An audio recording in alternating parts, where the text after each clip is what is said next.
سلام تخطات تنايز channel كما يتخونوا سناي كتكونوا ناي وترو تمنيتنان بهاقنانيو لومون كم وترو أقداسن واناون وسان تحستوتات حزنا لكم مسينا لنا كسام مودا تنايز مدام سانا كتصنحو بخبر نعجمكم كم توترو تقبروا لايك مقبار شير مقبار يتوخم مقداف أقداس عبركتو يمو سلو تقولوا تقبروا عبركتو كابل بينا أنا مسكنوكم نايلوم يعرستي كم وترو عمقو زلو وينا كنفتن بدرجة عالم درجة زوبانا بزح من قصقاسات سلازر زلو نخلو ببحادي كنريون كنفتشون كنفتنينا مالتيو مجمريا ግን عبيت حيلتات ترأيو بزيفلت من قدي زكاونو زلو تفاننون زتأمامتون ورقنا بكحماق عيقبرون برناب قصينا بحماق قصون كخدو زفتاتنو زلو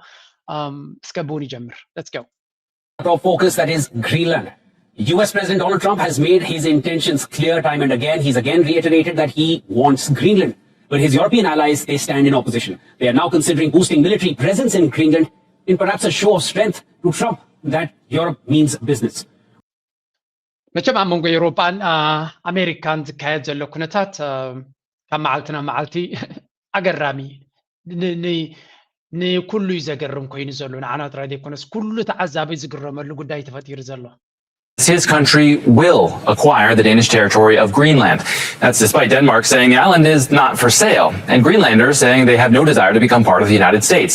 Trump has been pushing for the island to come under U.S. ownership. U.S. Secretary of State Marco Rubio will meet with Denmark's foreign minister next week to discuss the issue. And Trump had suggested buying the island from Denmark, at one point even threatened military action.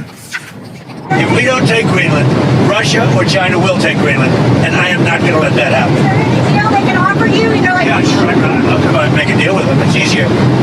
But one way or the other, we're going to have Greenland. Greenland does not want to see Russia or China take over. በቃ ሕጂ ሓንቲ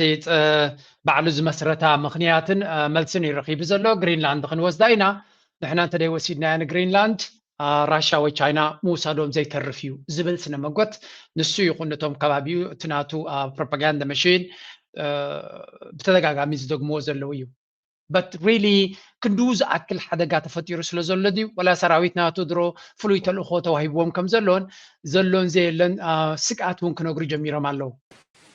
And that sense of urgency is essential. When I look around the globe, Russia, China, Iran, North Korea, and others are increasing their collaboration and their cooperation as their interests align against us. We see this clearly in Ukraine. While President Trump pushes for a peaceful resolution to a horrible war, China continues to fund Putin's war machine. كم تري ود اللهم تايم زبلو زلو كل جزء أمريكا صلاة جدني كلوا زلو فكرت صلاة واحد وأنا اليوم جن نجدن صلاة دما كلوا لو تي military industrial complex ناتا تي جف سخون وتهدراوي كنتات ناتا بزح جنزب زدليو جنزب بزح باجت كتبان نحرقين كلمة مخنيات كفتر خلاله ناي حدقة ناي كينات ناي كالس أجم كم زلوهم مخنيات كفتر خلوا لهم نتي بتريليونات كاب تريليون حدا بحمش تريليون باجتو كديب زدليو زلو مالتي جنتاي زلو تشاينا يكون روسيا إيران سمين كوريا بملاتهم بحد قينهم تأخيبهم يمتصونا يمزلوا يمزلوا وريدوهم نبيهم كمتصو انتهيكو قبريهم كمتصو مبزحتن هجرات كأمريكا دوسد نجر كم زي اللي فلتيهم مبزعته هجر أبزل لنا حلف 7-8 عمت وتهدراو قلصم زجبر سلمتايو أمريكا نتنا تخيت من طلو نتهاجر فحكي تبللو نتسأجاتاتو كي تزمتيو أمبر أبن دم بساقيدو مالس أمريكا أمبسايا قبر قص تايمو تاي زحبالو أب اندام بسا سجا زخونة نجراي تركبني خا كم انسسار أيوة أمبسا اندام بسا خيت كان تركب أمبسا حدينو زبلعي ስለዚህ ሀዲኑ ዝበልዕ ኣብ ገዙ ዘቐምጦ ነገር የብሉን ማለት እዩ ካልኦት እንስሳታት ንኣብነት ሰባት ኣብ ገዝኦም የቐምጡ እዮም ሃዲኖም ስለዘይበልዑ ሃዲንካ ምብላዕ ናይ ስልጣነ ምልክት ኣይኮነን ስለዚ ሃዲኑ ዝበልዕ ኣብ ገዙ ዝኾነ ዘቐምጦ የብሉን ክሰርቕ ጥራይ ዘሎ ወይ ክምንጥል ኣለዎ ካብ ካልእ ስለዚ እዚ ኣሜሪካ ድማ ካብ ኣሜሪካ ከይድካ ትረኽቦ ነገር የብልካን 38 ትሪልዮን ዕዳ እዩ ዘለዋ ስለዚ ኣሜሪካ ከይድካ ዝርከብ ስለዘየለ ክሰርሕ ትኽእል ትኸውን ክሽክል ትኽእል ትኸውን ግን ናይ መንግስቲ ኣሜሪካ መንጢልካ ዝውሰድ የለን ኣሜሪካ ብግምቲ ኣሉ ከይዳ ካብ ዘሎን ዘየሎን ትማለ ካብ ቬኔዙዌላ ከም ዝገበረቶ ከምኡ ጌራ ናይ ምውሳድ ተኽእሎ ዘለዋ እያ ሕጂ ኣሜሪካ ኣካይዳ ናታ ንቡር እዩ ናይ ግሪንላንድ እዩ ኮይኑ ዘሎ ሕጂ ግሪንላንድን ኢራንን ክልተ ታርጌት ኣለዋ ኣብዚኣ ቀረባ ማለት እዩ ድሕሪኡ ካናዳ ዲ ክኸውን ካል ሃገር ዲ ክኸውን ፓናማ ዲ ክኸውን we don't know ግን ብሓፈሻ ኣብዚ ቀረባ ዘለዋ ታርጌት ግን ግሪንላንድያ ድሕሪያ maybe ዝብለኩም ርግፀኛ ይኩንኩን ግን ካናዳ እውን ኣብቲ ምልክት ሕቶ ከም ዘላ እዩ Do first, ask questions later. After Trump openly said he wants Greenland under U.S. control, the stated reason is national security. They claim Greenland's coast is covered with Russian and Chinese ships. It's the world's largest island with a population of just 57,000, guarding billions in critical rare earth minerals under its ice, a prize every superpower wants. Because Greenland is sovereign territory of Denmark, a strong European nation and a core NATO member, the stakes are higher. Trump has eyed Greenland since 2019, pushed to buy it, but Denmark flatly refused, saying Greenland. ስለዚህ ከም ንሪኦ ዘለና ጉዳይ ናይ ዴንማርክ በአሜሪካ ዶናልድ ትራምፕ ብቅልፂ ምድዩ ክገብሮ ብዝኾነ ይኹን መንገዲ ፈቲኹም ፀሊኹም ብሓይሊ ይኹን ብዝኾነ ይኹን መንገዲ ክንወስዳ ኢና እያ ተበፂሓ ዘላ ክሳብ ሕጂ ኤሮጳውያን ነቲ ተዋሂቡ ብዶናልድ ትራምፕ ዝንገር ዘሎ ናይ ትዕቢት ቋንቋ ኣይተዋሕጠሎምን ኣሎ ጥራይ ዘይኮነሲ እዚ ጉዳይ እዚ ስቂልካ እንተሪእኻዮ ኪኖ ግሪንላንድ ክኸይድ ዝኽእል ፅልዋ እውን ከም ዘለዎ ተረዲዎም ኣሎ ሕጂ መጀመርያ እንታይ እዮም ዝብሉ ዘሎ ዶናልድ ትራምፕ ይሕሱ ከም ዘሎ ኤክስፖስ ክንገብሮ ክንክእል ኣለና እዮም ዝብሉ ዘሎ ታታ ሓሶት ድማ መጀመርያ ዶናልድ ትራምፕ ናይ ብሓቂ ፀገም ኣለዎ ድዩ ቻይናን ራሽያን ናይ ብሓቂ ናሽናል ሴኩሪቲ ስግኣት ኣብ ግሪንላንድ ይፈጥሩ ኣለዎ ድዮም እስከ መጀመርያ ኤክስፐርትስ ናይ ኤሮጳ ብዛዕባ እዚ ዲቤት ክገብሩ ከለዉ ስምዕዎም to Mr. Trump's assertion that there is a threat of Russia and China occupying Greenland and that the way to stave that off is for Greenland to be essentially owned by the United States. There is no serious threat from China or Russia in Greenland. They don't have any activities there. They don't have consulates. They don't have any mining activities. They don't own anything. They're simply not there. And if they were there, the Americans would have all the means to keep them out through an increased presence in Greenland. The thing is, the Americans... كم ذاتري وازلهم تحتو انتهى نيرا كم زي دونالد ترامب زبلو زلو تشايناويانن راشاويانن ناب جرينلاند عبسكات كفترو خوليوم نحن انت ديو سيدنا سون كوست ويم ابو معت منقسقاسات يغبرو سلو زلو زبل در زربا سنو مغوت نيرو كميز نزبل نو كبز بحال نغير يله زي راشاويان تشايناويان زفطرو زخونه يكون سقات يلن اب جرينلاند لذا امريكا ዶናልድ ትራምፕ ማለት እዩ ይሕሱ ዘሎ ይዝብል ዘሎ ሕፅር ዝበለ ሓሶት እዩ ድራማ እዩ ልካ ከምቲ ካብ ቬኔዙዌላ ዝመፀና ፌንተኖል ንኣሜሪካ ልኡላውነት ናታ ሓደጋ ፈጢርዋ ኣሎ ንህዝባ የጥፋእ ኣሎ ብምባል ነዳዲ ናይ ቬኔዙዌላ ወሲዶም ሰለብሬት ዝገብሩ ዘሎ ኤግዛክትሊ ደ ሴም እዮም ዝብሉ ዘሎ እቲ ሕማቕ ነገር ግን ወይ እውን ኤሮጳውያን ሞት ሕፁይ ኮይንዎም ዘሎ እንታይ ፈሊጥኩም ኣለኹም ኣብ ቬኔዙዌላ ክግበር ከሎ የጣቅዑ ነይሮም ኣብ ኢራቅ ክግበር ከሎ የጣቅዑ ነይሮም ኣብ ሊብያ ንገዳፊ ክዕሎ ከሎ የጣቅዑ ነይሮም በሻር ክዕሎ ከሎ የጣቅዑ ነይሮም ስለዚ ኣብ ኩሉ የጣቅዑን ይሕግዙን ንኣሜሪካ የሳልጡላ ነይሮም እዮም ኣብ ናይ ካልኦት ሃገራትን ልኡላውነትን ግዛታዊ ሓድነቶምን ክድፈር ከሎ ከም ሕሱም ተሳቲፎም ጥራይ ዘይኮነስ የጣቅዑ ነይሮም እዮም ትማሊ ናይ ዩኬ ፕራይም ሚኒስተር ናይ ቬኔዙዌላ ከምኡውን ናይ ዩሮፒያን ዩኒዮን ፕሬዚደንት ከምኡውን ናይ ፎሬን ሚኒስተር ሓላፊ ዘላ ካያከላስ ኩሎም እንታይ ኢሎም ኣብ ቬኔዙዌላ ማዱሮ ብምውዳቁ ንነብዖ ንብዓት የብልና ወይ እውን ናሓዚ ነገር የለና ፅቡቅ እዩ ተገይሩ ኢሎም ፅቡቅ ገበራይ ዶናልድ ትራምፕ ኢሎም ኦኬ ሉላዊ ሃገር ክወረር ከሎ ሕራይ እንድሕር ኢልኩም ተጣቂዕኩም ፅባሕ ንጎ ድማ ናባኻትኩም ምምፃእ ኣይተርፍን ኢሚድየትሊ ግን ተረዲኣቶም ተጉዳይ ግን ጠሊላ ናባጦም ትጥቕላል ከም ዘላ ዶናልድ ትራምፕ within ውሕዳት ሰዓታት ድሕሪ ንቬኔዙዌላ ንማዱሮ ምዕላው ልክዕ ናይ ግሪንላንድ ትብል ድማ ንእሽተይ ግዜ ጥራይ ሃብውን ክብል ይጀሚሩ ስለዚ ብውዒታ ከላያ ክገብራ ዘለኒ ዝብል ዘረባ እዩ that's why ድማ ኤሮጳውያን ሕጂ ኣብ ገጅፍ ዝኾነ መንቀራቑራት እዮም ዘለዉ ምክንያቱ ዋላ እኳ ንቬኔዙዌላ ዶናልድ ትራምፕ ንዝገብሮ ዝነበረ ጥጠው ክነብሎ ስለዘይንኽእል ዝነበርና ደገፍ ንዶናልድ ትራምፕ ተሂብናዮሲ ይፈትወና ይኸውን ኣብ ጎኑ ከም ዘለና ኮይኑ ይስምዖ ይኸውን ተነፁላይ ይስምዖን ይኸውን ገለገለ እዩ ዝብሉ ዘለዉ ኖ ከምኡ ዝበሃል የለን ኤሮጳውያን ደጊፍኩምና ኣይደጊፍኩምና ዝመፅእ ነገር የለን ኢልዎም ይቅድሚ ሕጂ ናትኩም ደገፍ ይኹን ናትኩም ዘይደገፍ ንዓና ዘምፃልና ነገር የለን ወላ እውን ኔቶ ኢልዎም እዩ ኔቶሲ ንሕና ተሸጊርና ከትሕነና ዝኽእል ትካል ኣይኮነን ኢሉ እዚ ኤሮጳውያን ንሕና ተሸጊርና ሽግር ወዲቁናሲ ሰራዊቶም ሰሪዶም ከትሕኑና እዮም ናይ ብሓቂ ክከላኸሉና እዮም ዝብል እምነት የብለን ኢሉ ዶናልድ ትራምፕ ስለዚ ኣብ ልዕሊ ኤውሮጳውያን ዘለዎ እምነት ይኹን ዋላ ሪስፔክት እውን ኣዝዩ ድሩት እዩ that's why ድማ ኤውሮጳውያን ኣብ ዝዋን እዚ ገጅፍ ዝኾነ ብድሆ ገጢሞም ዘሎ እዛ ገጃፍ ብድሆ ገጢማቶም ዘላ ድማ ናባታቶም እያ ትምርኮስ ስለዚ ከም ትሪእዎ ዘለኹም ዝኾነ ናይ ናሽናል ሴኪሪቲ ሕቶ ናይ ኣሜሪካ ዝብልዎ ዘለው ወይ እውን ዶናልድ ትራምፕ ካብ ራሽያን ቻይናን ዝብሎ ዘሎ ቅቡል ምክንያት ከም ዘይኮነ እዮም ዝንገር ዘሎ ሶ እንታይ ዳ እዮም ክገብሩ ዝኽእሉ ሕጂ ኣብዚኣ ንኽድ Bloomberg News has reported that a group of European countries led by Britain and Germany is in fact discussing plans to boost their military presence in Greenland and the entire region. The Arctic Sentry mission could be modeled on NATO's Baltic Sentry operation, which started last year. This Bloomberg report, citing people familiar with the plan, said that Germany will propose setting up a joint NATO mission to protect the Arctic region. Trump has said that the US needs to own Greenland to ከም ትሪእዎ ዘለኹም ኤውሮጳውያን ኣብ ሓደ መፅሄት ከም ዝወፀ ወይ እውን ኣብ ሓደ ሚድያ ከም ዝወፀ ብሕቡእ ዝኾነ ይኹን ፕላን ከዳልው ይፍትኑ ከም ዘለውን ወታደራቶም ናብዚ ግሪንላንድ ገፆም ክሰዱ ንኣሜሪካ ድማ ኩሉ ዓይነት ብድሆ ንክፈጥሩላ ይፍትኑ ከም ዘለው እዩ ዝንገር ዘሎ ኦኬ ሓንሳብ ዴንማርክ ወታደራዊ ምንቅስቃሳት ትገብራላ ባጀት ናይ ምክልኻል ናታ ትዕብየላ ንኤውሮጳውያን ኣብ ጎና ደው ከም ዝብሉ ትገብራላ ሓበራዊ መግለፂ የውፅኡ ኣሎ ብዙሕ ነገር ይግበራሉ እዩ so እቲ ሕቶ ንዶናልድ ትራምፕ ብከምዚ መንገዲ ዲተር ክትገብሮ ትኽእል ዶ ጠጠው ከተብሎ ትኽእል ዶ ሓሳብ ከም ዝቕይር ክትገብሮ ትኽእል ዶ መብዛሕትኡ እቲ ክሳብ ሕጂ ዘሎ መረዳእታ ኣይከኣልን እዩ ዘሎ እዩ ንዶናልድ ትራምፕ ጠጠው ከብሎ ዝኽእል ሓይሊ ኣብ ከባቢኡ የለን ስለዚ እቲ ዘሎ ኩነታት ነቲ ካልእ ፕላን ናይ ኤውሮጳውያን ዝንገር ዘሎ ካሎ እቲ ካልእ ፕላን ድማ እንታይ እዮም ዝብሉ ዘለው እገዳ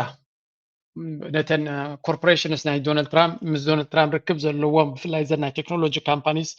ጉግል ክኸውን ይኽእል ማይክሮሶፍት ክኸውን ይኽእል ናይ ኢሎን ማስክ ኤክስ ክኸውን ይኽእል ካልኦት ንብሙሉ እንተን ናይ ቴክኖሎጂ ወይ እውን ነተን ሓያለ ናይ ቴክኖሎጂ ካምፓኒታት ሓያል ዝኾነ እገዳ ኣብ ልዕሊአን ከውርዱ ድሕሪ ናብ ግሪንላንድ ምንቅስቃስ ገይሩ ማለት እዩ ስለዚ ወይ እውን ናይ ኣሜሪካ ቦንድ ክሸጡ ድዮም ገለ ዝኾነ ነገር ሜጀር ክወስዱ ከም ዘለዎም ስቕ ኢሎም ብዘይ ዝኾነ ይኹን ግብረ መልሲ ንግሪንላንድ ክረክቡ ከም ዘይብሎም ይፍትኑ ኣለዉ እጂ እዚኣ እታ ኣብ መንጎ ክልቲኦም ዘሎ ጉዳይ በዚኣ መንገዲ እያ ትረአ ዘላ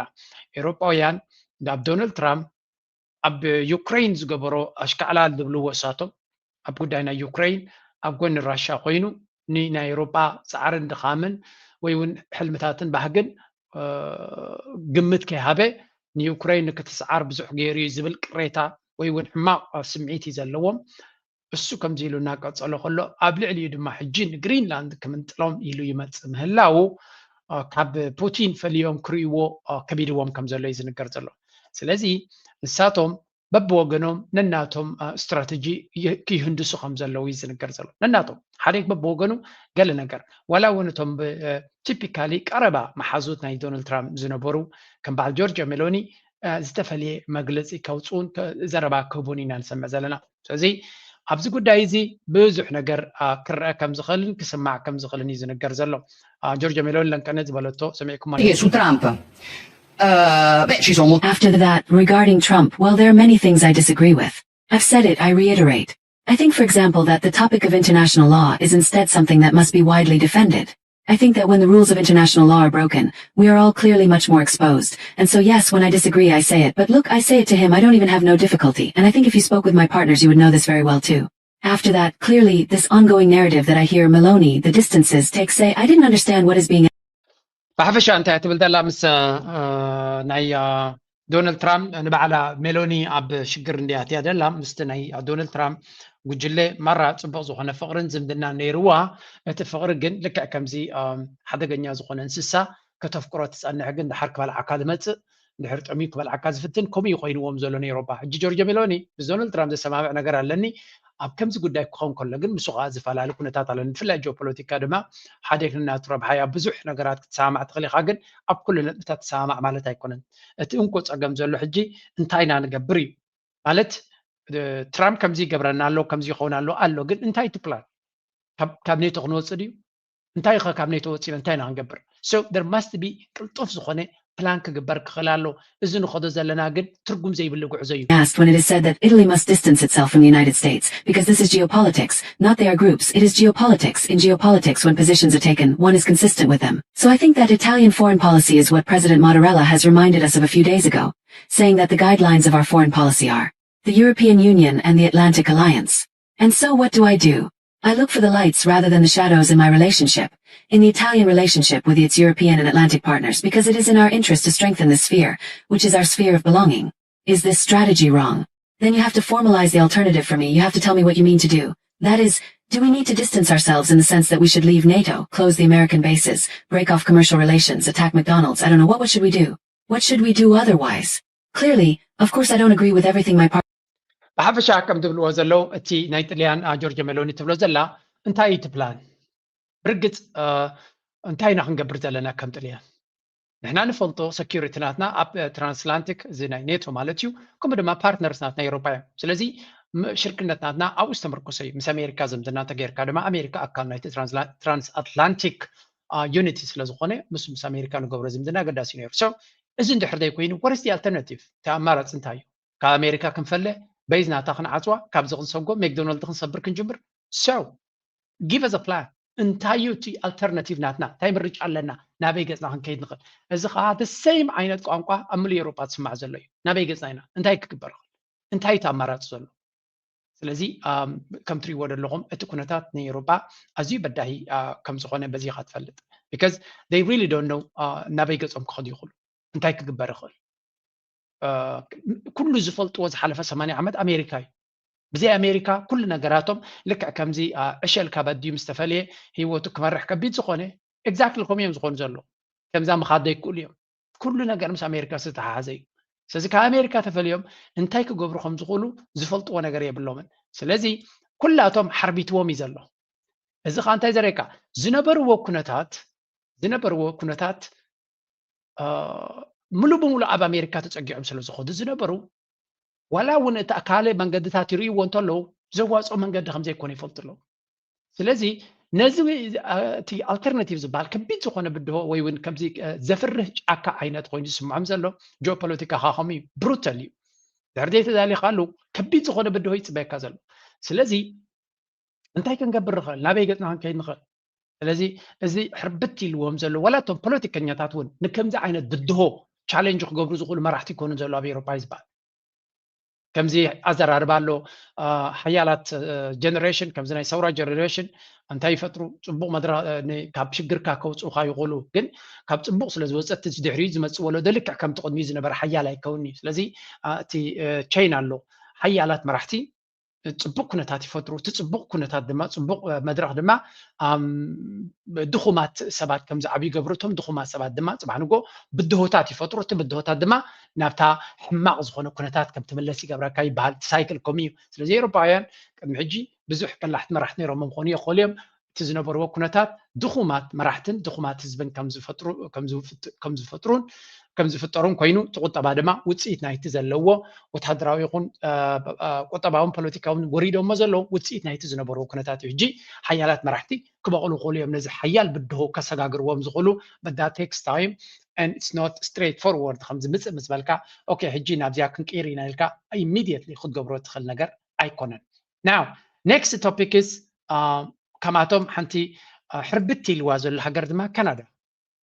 away from our closest neighbor. Prime Minister Mark Carney is about to jet off again to look for other alliances, this time in China. It's the first visit there by a Canadian Prime Minister in more than 8 years, but there are calls for extreme caution. Global's senior political correspondent David Aiken will be on the Prime Minister's plane and joins us with a preview. David, thanks so much for your time. All right, what is expected on this trip next week? Well, certainly he's going to meet the Premier. So እንታይ ዝበሃል ዘሎ ናይ ካናዳ ፕራይም ሚኒስተር ናብ ቻይና ገፁ ክኸይድ ምዃኑ እዩ ዝንገር ዘሎ እቲ ዕላማ ድማ ምስ ኣሜሪካ ዘሎ ኩነታት ይርእይዎ ስለ ዘለዉ ሓደሽቲ ፓርትነርስን መሻርክትን ናይ ንግዲ ይኹን ናይ ኩሉ መሻርክቲ ትደልላ ካናዳ ዝቐልጠፈ መንገዲ ስለዚ ድሕሪ ክንደይ ደድሕሪ ኣሜሪካ እናኸደት ምስ ቻይና ዘይዋፅኣ ወጥሪ ዘይዋፅኣ ሽግር ክትፈጥር ድሕሪ ምፅናሓ ካናዳ ተመሊሳ ንድሕሪት በስመ ኣሜላ ምስ ካናዳ ምስ ኤውሮጳ ምስ ካልእ በስመ ኣሜላ ክትዘራረብ ጀሚራ ኣላ ብዙሓት ሃገራት እየን ናብኩም ተመሊሰን ዘሎ ናብ ኮመን ሰንስ ምክንያቱ ደድሕሪ ኣሜሪካ ዝለሉ እንድሕሪ ኢላቶም ካበይ ክንዘልል ስለምንታይ ንሰልል ዘይኮነሲ ካበይ ክንዘልል ናበይ ንኽስትህሮም እንድሕሪ ኢላቶም በቃ ኣብኡ ከለዉ ክትሃራሮም ዝጅምሩ ዝነበሩ እዮም በዓል ካናዳ ሎሚ ከም ትሪእዎ ዘለኹም ዶናልድ ትራምፕ ተጠቕሊሉ ክመፅኦም ስለ ዝደለየ ሳቶም እውን ናብ ቻይና ከይዶም ናብቶም ረብሓ ክገብሩ ይፍትኑ ኣለዉ ዕድላት ኣለዎም ካናዳ ብዙሕ ፀጋታት ዘለዎ ሃገር ግን ስቲል ካናዳ ንባዕላውን እቲ ዘለዎም ፀገማት ቀሊል ኣይኮነን ብፍላይ እዚ ዶናልድ ትራምፕ ዝበሃል ናይ ግሪንላንድ እንተሰሊጥዎ እንታይ ክገብር ከም ዝኽእል ናብኣቶም ገፁ እንታይ ዓይነት ፀቕጢ ክፈጥረሎም ከም ዝኽእል ተረዲዎም ኣሎ ዓመቱ ገና ያኸለና ኣሎ 3 ዓመት ኣሎ ብሕጂ ወላ እውን ድሕሪ 3 ዓመት በዓል ኢሎን ማስክ ኮይኖም መፂኦሞ ዘለው ናይ ኣኽራርነት ከምኡ ናይ ዲክቴተርሽፕ ናይ ሓይሊ ኩሉ ነገር ጨቁንካ ንምሓዝ ዘሎ ተኽእሎ ኣብ ዝመፁ ዘሎ ምርጫው ናይ ምዕዋት ብዙሕ ገንዘብ ኢንቨስት ክገብር ምዃኑ ዝንገር ዘሎ ቀሊል ክኸውን ኣይኮነን እዚ ናይ ዶናልድ ትራምፕ ኣካይዳ ክቕፅል ከም ዝኽእል ዘሎ ተኽእሎ ዓብዩ ተስዋይ ድማ ብዙሓት ሃገራት ዶናልድ ትራምፕ ዝተወደየ ናብ ንቡር ክምለስ ኢና ዝበሃል ኣተሓሳስባ ኣይቅበልዎን እዮም ዘለው እቲ ነገር መሊሱ እናተሓላለኸ ክኸይድ ከም ዝኽእል ስለዚ ቻይና እንታይ ክትገብሮም እያ ካናዳ ኸ እንታይ ከምፁ ይኽእሉ ካብኡ ሓደ ዓብዪ ኣዛራባ ርስቲ ኮይኑ ዘሎ እዩ መወዳእታ እቲ ከቢድ ካልእ ብድሆ ዘሎ ድማ ናይ ኢራን እዩ Government demonstrations in Iran enter a third week. The president has addressed the unrest in a televised interview. Masoud Pezeshkian says protesters have legitimate grievances that must be addressed, but he has accused what he calls rioters and terrorist elements of causing havoc and puts the blame on the US and Israel. President Donald Trump has said the United States will hit Iran where it hurts if protesters are killed. Now learning that the death toll has risen to 203 in Iran, and one of the most remarkable things about this is watching these images that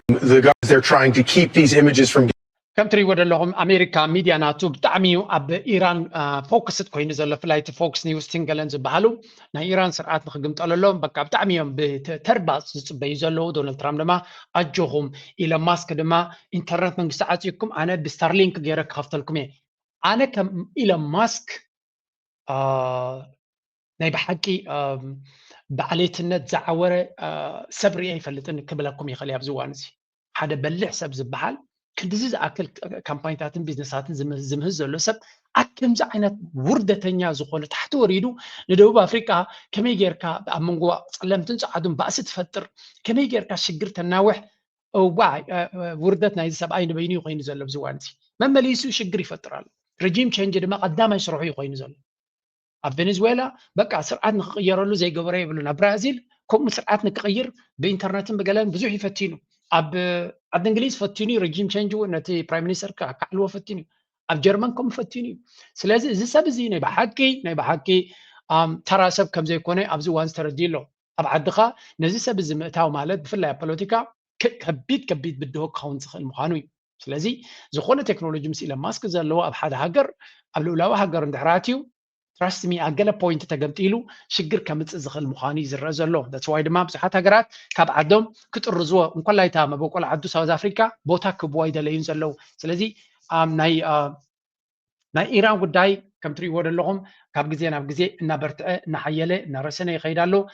ኣሜሪካውያን ድማ ብቐረባ ይከታተልዎ ኣለዉ እስራኤል ከምኡ ይከታተልዎ ኣለዉ ብዙሕ ወታደራዊ ምንቅስቃሳት ይገብሩ ከም ዘለዉ እዩ ዝንገር ዘሎ መሊሶም ይዳለዉ ኣለዉ ስጉምቲ ክወስዱ ይኽእሉ እዮም ዝበሃል ዘረባ ኣሎ ኣይሆፕ ኢራን ካብዚያ ብድሆ እዚያ ትወፅእ ትኸውን በት ኣይ ቲንክ እቲ ብድሆ ኣብ ልዕሊኦም ጠልጠል ኢሉ ዘሎ ገጅፍ ዝኾነ ብድሆ ኣብ ርእሶም ዘሎ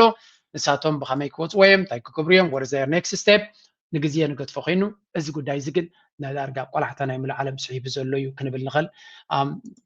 ኢራን ድማ ምስቲ ናይ ማእከላይ ምብራቕ ኩነታት ኣብ ግምት ኢኻ ብቐረባ ንዓና ኣባና ኣብዚ ከባቢና ውፅልዋ ዘለዉ ኩነታት እዩ ክኸውን ንቐፅል እቲ ዝቕፅል ጉዳይ ናብ ዞባና ቅርብ ክንብል ለዩኤን ደብዳቤ ጻፈው መለስ ነው ኑና ሬፈረንደም አካሂዱ ብሎ መጀመሪያ ኢሳያስ ለዩኤን ደብዳቤ ላከ ኑና ግዳጃችሁን ተወጡ ሬፈረንደም አካሂዱ ብሎ መለሱለት ደብዳቤውን እኛ አናቅህም ነው በዚያውም ቨርባል አድቫይስ ላኩለት ሰጡት እንደዚህ አይነት ደብዳቤ አዲስ አበባ ላይ የተቀመጠው ሰውዬ ከላከልን አባላችን ስለሆነ እንቀበላለን ብለውትና ወዲያው ሮጦ መጣና ጻፈ አለው ትንሽ አንገራገረ ውሸቱን ነው ግን ከም ትሪእዎ ዘለኹም ታሪክ ንምጥምዛዝ ዝግበር ዘሎ ድራማ ዘሎን ዝነበረን ዘይነበረን ዘሎን ዘየሎን በቃ ኩሉ ናብ ካሜራ እናመፀ ኣንጻር ኤርትራ ዝገብርዎ ዘለዉ ካላርስቲ እዩ ስለዚ ናይ ኤርትራ መሰረሰ ውሳነ የዓይ ፍሉይ ሓልዮት ናይ መለስ ወይ እውን ናይ ህወሓት ከም ዝነበሮ ጌርካ ዝግበር ዘሎ ኩነታት እዩ እዛ ጌም እዚኣ ግን ብዙሕ ግዜ ስለተዘራረብና ኣላ ክንደግማ ጥራይ ዘለና ታያሳ ድማ ንህወሓት ምፅላም ማለት ብቐጥታ ንኽልት ብሓንቲ እዛ ሕጂ ተፈጢራ ዘላ ህዋፍ ንህወሓት ንምድምሳስ ናብ ኤርትራ ድማ ኩናት ንምዋጅ ብክልትኡ ብሓደ ስለ ዝሰርሕ ነዚኣተን እውን ንምቅንባር ስለ ዝጠቕሞም ዘሎ ገጅፍ ዝኾነ ተሃዲድ ኣንጻር ቃልሲ ህዝቢ ኤርትራ ከምኡ ድማ ነቲ ናይ ትግራይ ታፅምዶውን ፀሊኦማ ስለ ዘለዉ ብሓደ ጌርካ ምህራሞም ንቐፅል ትልቅ ሀብት ክምችት እንዳላት ያውቃሉ። ይህንን ክምችት ደግሞ ለመጠቀም ህዝቡ ኩሩና ተዋጊ ስለሆነ በዛ መልክ እንደማይሆን አውቀውታል። ስለዚህ ሌላ ነገር ፈለጉ። ለምሳሌ ግብፅን እንስጣችሁ። ኢትዮጵያ ጋር በፌዴሬሽን ኤርትራ ስትዋሃድ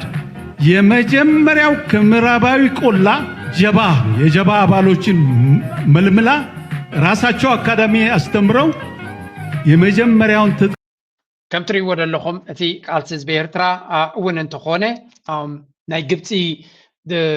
ተንኮል ወይ እውን ግብፂ ንኢትዮጵያ ንኽትቋፃፀር ኢላ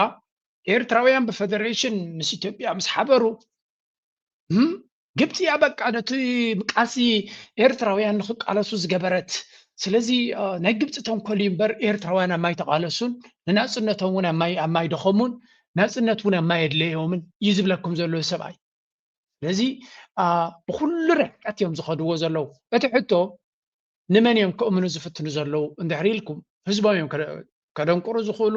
ህዝቦም እዮም ብሬን ዎሽ ክገብሩ ዝኽእሉ እምበር ኤርትራዊ በዚ ናይ በዓል እዚኣቶም ዘረባ ክደናገር ዝኽእል ከምዘየለፍሉት እዩ ግን ስለምንታይ ከም መመላስ የድሊ መሲልኩም ብዙሕ ሰብ ኣብ ኢትዮጵያ ኣትዩሎ ኤርትራዊ ማለት እዩ ገለገለ ድማ ኣብቲ ዓዲ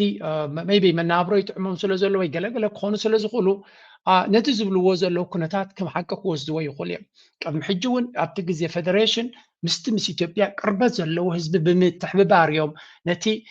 አንድነታዊ ኣተሓሳስባ ዝያዳ ከስርፅዎ ፈቲኖም ስለዚ እዚ ሓሳባት እዚ ወይ እውን እዚ ዘረባ እዚ ኣቃሊልካ ዝረአ ከም ዘይኮነ ምግንዛብ የድሊ ኤርትራ እውን ነዚ ኣካይዳ እዚ ብዓብዩ ደረጃ ክጉዝጎሰሉ ከም ዘለዎ ተስፋ ንገብር ስለምንታይ ከም ንብል ኣለና ኤርትራ ብዙሕ ዋጋ ከፊላ ተቃሊሳ ናፃ ሃገር ኮይና ኣላ ክንብል ከለና ምስ ኢትዮጵያ ዘለና ሽርክነት እንታይ ክኸውን ምክንያቱ ንሳቶም ሕቡ ኣጀንዳናቶም ገሊፆም ይነግሩና ኣለዉ ኤርትራን ኢትዮጵያን ከም ክልተ ሃገራት ኮይኖም ብሓደ ናይ ምስራሕ ሕልሚ ከም ዘይብሎም እንታይ ዳ ንኤርትራ ክጥርንፍዋ ጥራይ ምዃኑ ተሓሳቦም ወላ እኳ ዓሰብ ይብሉ እንተለዉ እዚኦም ሰባዚያቶም እውን ኪንኡ ዝኸደ ጥምዖ ባህጊ ዘለዎ ንኤርትራ ብምልኣ ንምጥርናፍ ፍጹም ብዘየጠራጥር መንገዲ ብብዙሕ መንገዲ እዮም ዝዛረቡናን ዝነግሩናን ዘለዉ ድሓን በዚኣ ጌርና ክንውድእ ናብቲ ካልእ ፖለቲካዊ ትንተና ክንሓልፍ ስለ ዝኾንና forget the Eritrean people because I feel they are taken as hostages. They have no choice, taken hostages by their own government. So we should be sympathetic to them, like what Ethiopia is trying to do. Give them home when they need it, because refugees, they come here and they fly out from Addis Ababa. ስለዚ እንታይ ዝብል ዘሎ ንህዝቢ ኤርትራ ፈፂምና ክንርስዖ የብልናን ምክንያቱ ህዝቢ ኤርትራ ብመንግስትናቱ ጅሆት ተታሒዙ ስለ ዘሎ እዮም ዝብሉ ዘሎ ካላ ዘራርባ ረጂም ቼንጅ እዚ ካልእ ቋንቋ ኣይኮነን ዘለዎ ስለዚ እቲ እሌት ናይ ኢትዮጵያ እዚ እቲ ናቱ መርገፅን ኣተሓሳስባን ኤርትራ ትምልስ ኣላ እንድያ ካብ ግዜ ናብ ግዜ ከረየኩም ሓደ መልሲ ለንቀናይ ሂቦምን ዘለዉ ድማ እቲ መልሲ ንዓታቶም ነቲ እሌት ብፅሑፍ እያ ትምልሶ ዘላ እዚ ኻ እንታይ እዩ I don't know ኣነ ሓደ ነገር ዘይበርሃለይ ቀደም እቲ ስርዓት ወያነ ወይ እውን እቲ ናይ ተጋሩ እሊት ኣብ 4 ኪሎ ኮፍ ኢሉ ከሎ ንዝገብሮ ዝነበረ ናይ ሚድያ ይኹን ናይ ካልእ መጥቃዕቲ መንግስቲ ኤርትራ ብኤርቲቪ ይኹን ብብዙሕ ብዝበርትዕ ቋንቋ እዩ ነቲ ናቶም ፈተነታት ንኸፍሽል ብዙሕ ዝፅዕር ነይሩ ኣብዚ ናይ ብልፅግና ክኸውን ከሎ ግን ብዙሕ ኣቓልቦ ሂቦም እዮም ዘለዉ እጂ ነይቆም ይርእዎም ኣለዉ ክንብል ንኽእል ኢና እቲ ሓሳብናቶም ብዙሕ ነዊሕ ርሕቀት ክኸይድ ስለ ዘይክእል እዮም ዝብልዎ ዘለዉ ክንብል ንኽእል ኢና ግን ብግዳ ሓቂ ክትሪኦ ከለካ ግን መን ቀንዲ ሓደገኛ እንድሕር ሪኢኻዮ ኣብ ግዜ ህወሓት ብትሕቲ መጋረጃ ካልእ ይሰርሑ ነይሮም ምኾኑ እዮም ግን ንኤርትራ ብግልፂ ባሕራ ናትናዩ መሬታ ናትናዩ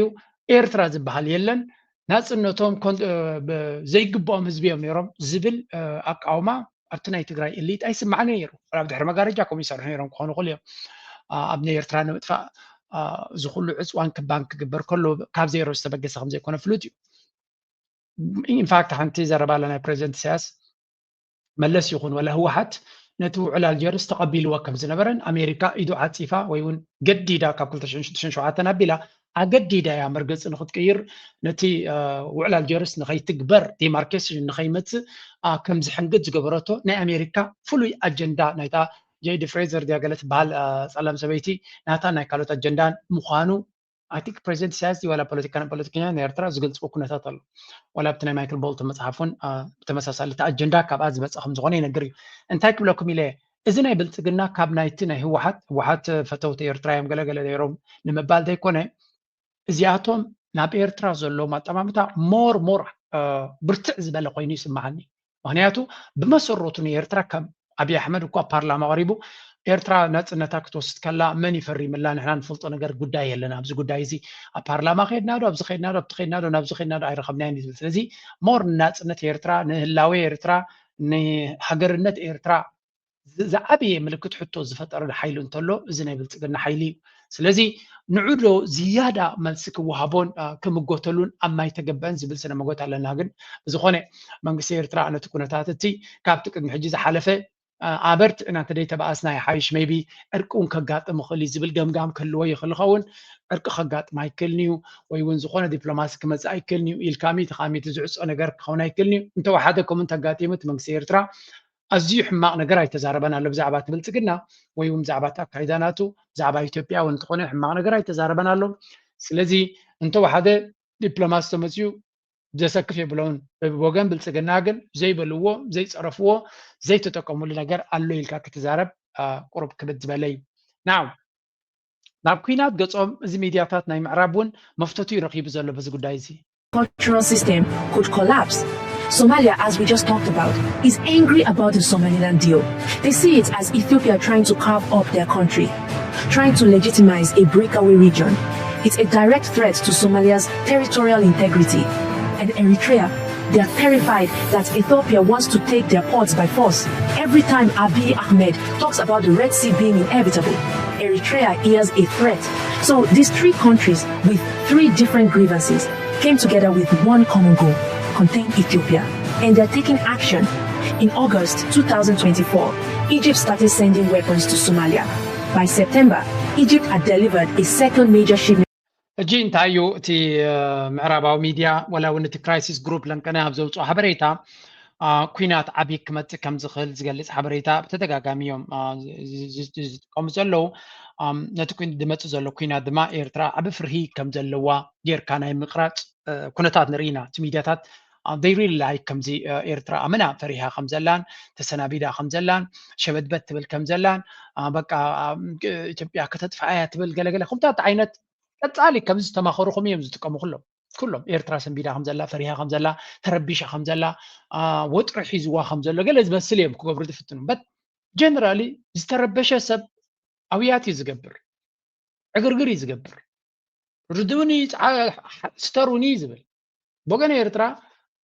ولا حنت قمز بلو ملكتي يلا I don't know كابي يامتيوم يم إيرترا تربيش اللادو ولا سنبيدا اللادو فريها اللادو قلودو where is that thing coming from maybe إيرترا فريهم على بمبال كفر هو اليوم دليوم نتي منقستي ولا انتاي I don't know مكس إيرترا إذا confident اللي قيني تريد تقبر زلو نزي إحنا عمان تايلاند نزارب لنا تمنقستك ساعة كندي سلام تاين عقول لنا نزارب زلنا نمبر منقس إيرترا تسنابيدو لوز بالإيران جست تسنابيدو قبرو نقرات بزوي طلع لنا مسنبات ملكت كم زي بلوجن منقس إيرترا كايدان تدري لنا برتاتو خنقصاقس كله أبي قلق قبر كله زدو مراورانا نفرتي ولا حنت ملكت هاي راي ونسو سزي I think بعلاتهم بزفتروا زلوا دراما بعلهم كسعلو خلوا نمبر إيرترا بفلوي استسنا بدتون استشجرتون زرعتون كنتات يلا بحفشة التميديا ناي أفريقيا يقول ناي معربة عالم كل جزء إيرترا قداي ناي مقباري وتعلم ما بوحدو إيرترا يشتهي هاجريا زبل ابن السلوزلوهم بناتهم لوجيك إيرترا كتفريها كتودق تخليها كتهسد تخليها قلبها زبل بزح دراماتات كاوز بقس كون كم زغلتناتهم حساب يزري كاو حليفقن إيرترا كاب ኣብ ዘበነ ብልጽግና ካብ ቅድሚ ሕጂ ዝነበረ ፍልይ ዝበለ ፍርሂ ወይ እውን ፍልይ ዝበለ ስግኣት ፍልይ ዝበለ ሽግር ኣለዋ ኢልና ክንዛረበሉ ንኽእል ኩነታት የብልና ኤኒዌይ እቲ ከባቢና ብዙሕ ፈተናታት የጋጥመሎ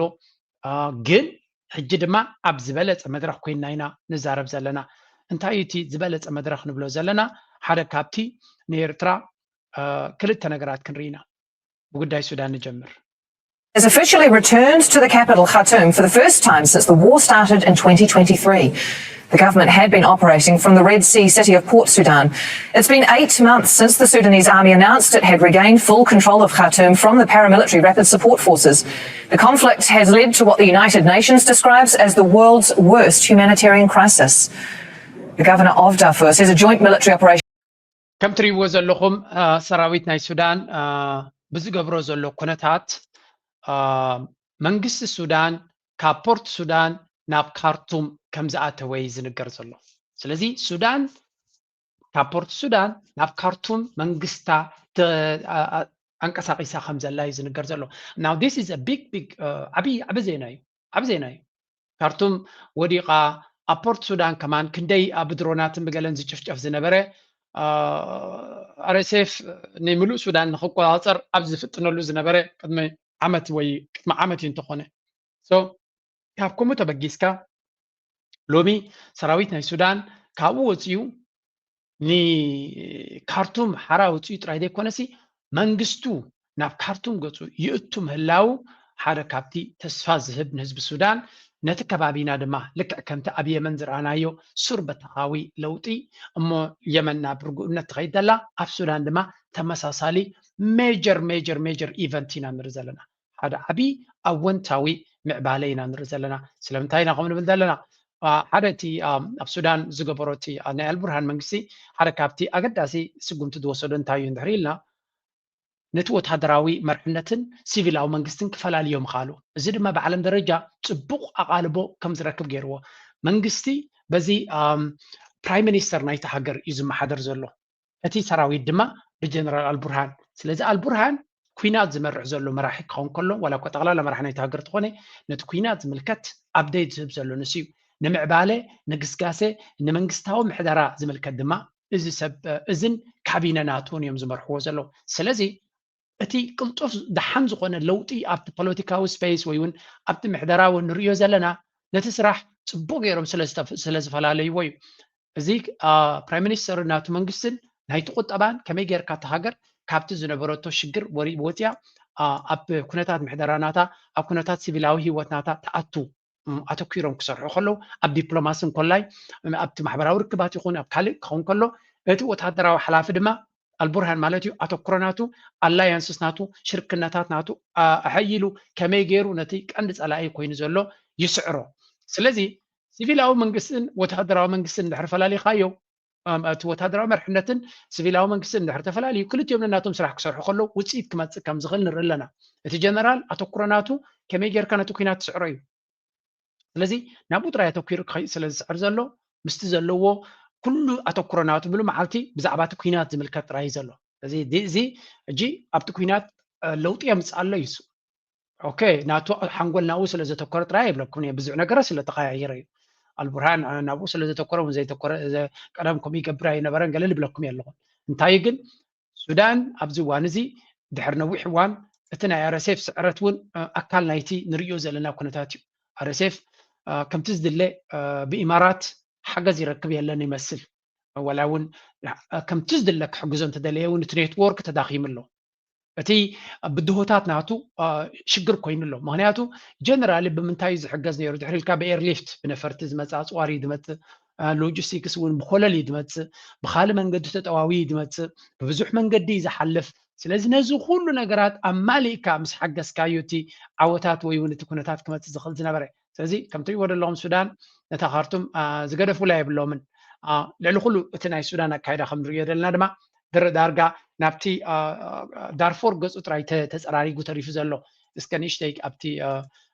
ሓንቲ ኣብዚያ ኢንተርቪው እስከ ንእሽተይ ክንሰምዕ እሞ ድሕሪኡ ናብ የመን ክንሰግር ኢና ተመሳሳሊ ኩነታት ካ ክንርኢ ኢና It hasn't taken over, but is that the reassurance the civilians caught up in this terrible atrocity are looking for?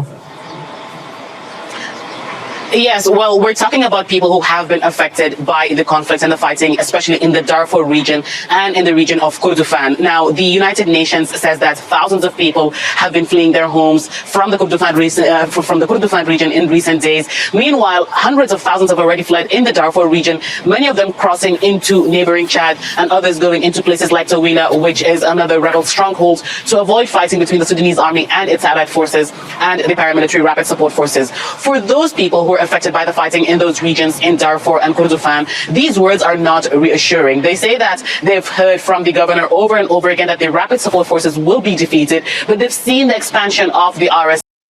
أجي بحفشة እቲ RSF ጠቕላላ ክሰዓር ከም ዘለዎ እዮም ዝነግሩ ዘለው ወላ እውን ኣብዚ እቲ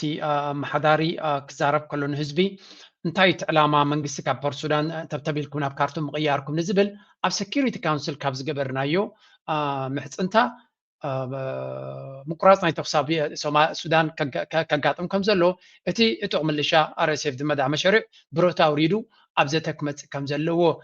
ነጊርና ነርና ስለዚ ንዑ ንምስላጥ ተኮይኑ ድማ እቲ መንግስቲ ዝገብሮ ዘሎ ለውጥታት ብወታደራዊ ዓቕሚ ጥራይ ዘይኮነ ኣብ ሲቪላዊ ምሕደራ ዝኸዶ ዘሎ መንገዲ እውን ከረጋግፅ ስለ ዘለዎ ነቲ ህዝቢ ሲቪላዊ መንግስቲ የመሓደራ ከም ዘሎ እቲ ሃገር ተዓዲ ድማ ናብ ልምዓት ገፃ ክትከይድ ትፍትን ከም ዘላ እዩ ዝንገር ዘሎ እዚ ኩሉ ንሪኦ ዘለና ድማ ንብዙሓት ሓይልታት ኣብቲ ዞባ ዘለው ነናቶም ረብሓ ንከውሕሱ ወይ እውን እተን ሃገራት መርገፂ ናተን ንክቀያይራ ንከሰኻኽላን ይግደዳ ከም ዘለዋ እዩ ዝንገር ዘሎ እዚ ቀጠልያን ቀይሕን ሓደ ኣናሊሲስ ዝገበሮ እዩ ነይሩ ቀያሕቲ ብምልኣቶም ምስ ብልፅግን ምስ ኢማራት ኮይኖም ኣብ ጉዳይ ናይ ሱዳን ምስ RSF ኮይኖም ዝስለፉ ዘለው እዮም ንሳቶም ድማ መበገስናቶም ኢማራት ኮይና ኢትዮጵያ ብውሉ ኢትዮጵያ ግን ኣይኮነን ክፋል ናይ ኣምሓራን ትግራይን ኣብቲ ጉዳይ እቲ ምስ ሱዳን እዩ ከም ዘሎ ገይሮም ይገልፅዎ ኣለው ኣብ ሶማልያ እውን ከምኡ ቀጠልያ ኣሎ እቲ ቀይሕ ድማ እቲ ሶማሊላንድ እንኮላይ ፑንትላንድ ብፍላይ እቲ ፑንትላንድ ዝበሃል ድማ እቲ ዓብይ እቲ ቦሳሶ ዝበሃል ኤርፖርት ኣብኡ ሓደ ዓባ በርክቶ ዝገብር ዘሎ እዩ በቲ እንተሪኢኻ ኢትዮጵያ ብዓብዪ እቲ ፌደራል መንግስቲ ማለት እዩ ደቡብ ሱዳን ኬንያ ጫድ ሰንትራል ኣፍሪካን ሪፓብሊክ ኣብ ላዕሊ ድማ ሊብያ እቲ ብኸሊፋ ሃፍታር ዝምራሕ ማለት እዩ እዚኣቶም ብምልኦም ኣብቲ ጉዳይ ናይ ኩናት ምስቲ RSF ተሰሊፎም ዘለው እዮም እቶም ቀጠልያ ድማ ኤርትራ ስዑድ ዓረብ የመን ሕጂ ማለት እዩ እንኮላይ ሑቲ ግብፂ እቲ ናይ የመን መንግስቲ ድማ ከምኡ ድማ ከም ትሪእዎ ዘለኹም ኢራን ፓኪስታን ቱርኪ ወላ ራሻ ብዙሓት ሃገራት ግን ኣብ ጎኒ ሰራዊት ሱዳን ከም ዘለው እዩ ዝንገር ዘሎ ስለዚ ኩሎም እዚኦም ሃገራት እዚኣቶም ንተፈላለየ ዓይነት ኣበርክቶን ሽርክነትን ዕላማን ዘለዎም እዩ እጂ መብዛሕትኡ እንተን ዓበይቲ ሃገራት እናተን ኣጀንዳ ኣለዎን ቱርኪ ኣብ ሱዳን ብመሰረቱ ዓብይ ቦታ ዝነበረ እዩ ድሕሪ ሱዳን ተነይርኩም ኣፍራ ዝበሃል ቱርኪ ማለት ኣብ ሱዳን ዓብይ ቦታ እዩ ነይርዎ ምስ መንግስቲ ሱዳን ብቐረባ ትሰርሕ ዝነበረ እዩ ነዊሕ ዓመት ሽርክነት ዘለዎ ስለዚ ናብቲ ናይ ቀደም ቦቱ ክምለስ እዩ ዝደሊ መሌሲ እውን ኣብ ደገ ባሕሪ እውን ኣብቲ ወደብ ገለ ክረክብ እውን ይሓስብ እዩ ሶማልያ ሒዙ ዘሎ በዚ ቀይ ባሕሪ ተመፅኡ ድማ ዓብይ ፅልዋ ኣረጋጊፁ ኣሎ ማለት እዩ ግን ኣብ ደገ ባሕሪ ንኸይረክብ ቱርኪ ድማ ዓብይ ፅልዋ ግብፂ እውን ኣሎ ግብፂ ምክንያቱ ንቱርኪ ኣብ ኣፈንጩ ከምፅኡ ኣይደልን እዩ ስለዚ ኣብታት እውን ውድድር ኣሎ እዩ ወላ እውን ስዑድያ ቱርኪ ኣብ ፊቱ ክመፅኦ ይደሊ ድያ ኣይደልን there is also another thing ግብፂ ብዘይካል ዓለም ዓብ ተራ ክፃወት ዝደልን እቲ ጉዳይ ናይ ሱዳን ድማ ብቐጥታ ክትንክፎ ዝግብኦ ሃገር እዩ ብቐጥታ ዝትንክፎ ሃገር ድማ እዩ ግን ናይ ግብፂ ጉዳይ ንፁር ዝኾነ እዩ ኢማራት ኢዶም ኢትያትሎም ስለ ዘላ ወላ ንረብሓናቶም ምሉእ ብምሉእ ክቃለሱ ኣይክሉን እዮም ዘለዉ እዚ ኣብ ጉዳይ ናይ ሱዳን ግብፂ ዳርጋ ፍርቂ ቃልሲ እዮም ተቃሊሶም ክበሃሉ ፍርቂ እውን ዝኸውን ኣይመስለኒ ጉዳይ ናይ ሱዳን ቀዳማይ ዝፀልዋ ሃገር ተሎ ግብፂ እያ ነይራ ድሕሪ ሱዳን ቀዳማይ ዝፀልዋ ግብፂ እያ ነይራ ኤርትራ ኣይኮነትን ኤርትራ ስቃት ስለ ዘለዋ እምበር ናይ ሱዳን ጉዳይ ክሳዕ ክንዱ ንኤርትራ ዝሕምም ጉዳይ ኣይኮነን ሓቂ ንምዝራብ እቲ ፀገም ግን እቲ ንሱዳን ዝርብሽ ዘሎ ሓይሊ ንኤርትራ ክርብሽ እውን ዝደሊ ሓይሊ ስለ ዝኾነ እዩ ትቐንዲ ናይ ጉዳይ ናይ ሱዳን እምበር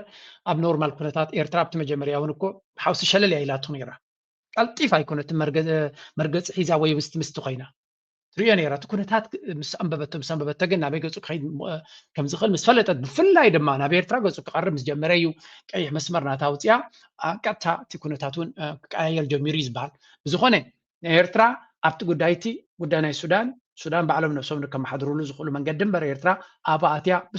ፍሉይ ኣጀንዳታት ወይ ፍሉይ ናይ ፀጋታት ናይ ካልእ ዕላማታት ዘለዎ ሃገር ከም ዘይኮነት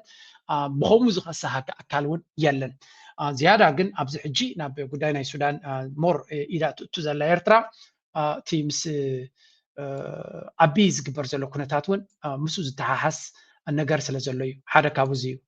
ተከታታይ የድሮን ድብደባ መፈጸሙ ተነገረም። በዚህ ጥቃት ከኢትዮጵያ ተነስቶ ሲንቀሳቀስ የነበረ ከፍተኛ ቁጥር ያለው ጦር መሳሪያ መውደሙም ታውቋል። ይህ የአየር ጥቃት አሶሳ የሚመላለሱት አመራር ሰራዊት ላይ የደረሰ ሲሆን ከፍተኛ የተባለ ሰብአዊ ጉዳት ማስከተሉም ነው የተነገረው። በተባበሩት አረብ ኤምሬቶች ትዕዛዝ በነ ጀነራል ጌታቸው ጉዲና አማካኝነት በሚከናወነው ስልጠናም የብልጽግናው አገዛዝ የሱዳኑን የእርስ በርስ ጦርነት ወደ ኢትዮጵያ ድንበር እየሳበው ይገኛል። በቤንሻንጉል ጉሙዝ ክልል ሚንጊ ወረዳ ወደ ዳቦስ ወንዝ አቅራቢያ በሚገኝ ቦታ እየተከፈተ የሚገኝ ወታደራዊ ማሰልጠኛ የሱዳን የሚሊሻ አዛዥና የተባበሩት አረብ ኤምሬቶች ወኪል የሆኑትን የጀነራል ሐሚቲ ታጣቂዎችን የሚያሰለጥን ስለ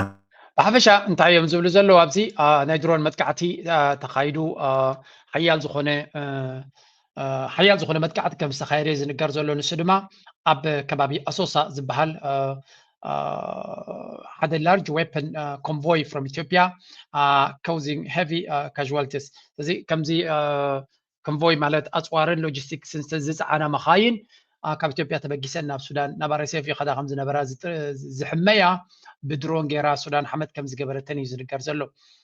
attacks targeting SPLM fighters in Abu al-Kubri linked to UAE support and Joseph ታኳስ ሊደርሺፕ ህዚ ካልኦት ሓይልታት ማለት እዩ ኣብ ሱዳን ዘለው ካብ RSF ወፃኢ ማለት እዩ ግን ብኢማራት ናባቶም ዝኸይድ ዝነበረ እዩ 4300 RSF ፋይተርስ ስቴሽንድ ኢን ቤንሻንጉል ጉሙዝ ኣብዚ ቤንሻንጉል ዝበሃል ዘሎ መደበር ተኸፊቱ ዘሎ ክሳብ 4300 ዕጡቃት ወታደራት ናይ RSF ክልው ከም ዝኽእሉ እዩ ዝንገር ዘሎ trained and supplied via UAE backed ብኢማራት ዝምወልን ዝድገፍን ዘሎ ኮታ እዩ እቲ ቦታ እቲ በዚ ጀነራል ናይ ብልፅግና ጀነራል ጌታቸው ጉዲና ዝበሃል ዝተገበረ ምዃኑ እውን ይንገር ማለት እዩ ሱዳንስ ኣርሚ ኣንደር ጀነራል አልቡርሃን claimed responsibility for the strike ሰራዊት ሱዳን ዝገበሮ መጥቃዕቲ ምዃኑ እዩ ዝንገር ዘሎ ስለዚ ኣብ መንጎ ሱዳንን ኢትዮጵያን ዓብይ ምትፍናን ከም ዘለዎን እዚ ጉዳይ እዚ ድማ ናብ ብዙሕ ማዕዝናት ክሽረፍ ዝኽእል ምዃኑ እዩ ዝንገር ዘሎ ሱዳን ኢትዮጵያውያን ነዚ ጉዳይ እዚ ዓዊሎም ክዛረብሉ ይክእሉን እዮም ግን ኣብይ ኣሕመድ ከግብረ መልሲ ክህብ ይኽእል ዝኸውን ዝብል ዘረባ ድማ ኣሎ because this is a very obvious thing ኣብ መንጎ ኢትዮጵያን ሱዳንን ናብ ኩናት ከኣትዋ ዴና ይኣትዋ ንዝብል ምክንያት ከም ዘሎ እዩ ዝንገር ዘሎ ብልፅግና ሸውሃት ኣለዎ ዶ ኩናት ክኸፍት ዓቕሚ ኣለዎ ዶ ኣንጻር ሱዳን ንክገጥም ወላ እኳ እቲ ሰራዊት ናይ ሱዳን ኣብ ሕማቕ ኩነታት ኣሎ ብሓን ንስማዕ እዮም ባዕላቶም ዝብልዎ ዘለዉ እዩ by the way ለንቀነ ካበይ ዝመፅእ ሓይሊ ምዃኑ ብዝኾነ መንገዲ ክትገልፆ ትኽእል ትኸውን እምበር ሰራዊት ናይ ሱዳን ብብዝሒ ሓይሊ ኣየር ይጥቀም ከም ዘሎ ብጀትስ ናቱ ከይዱ ዝተፈላለዩ ዕላማታት ናይዚ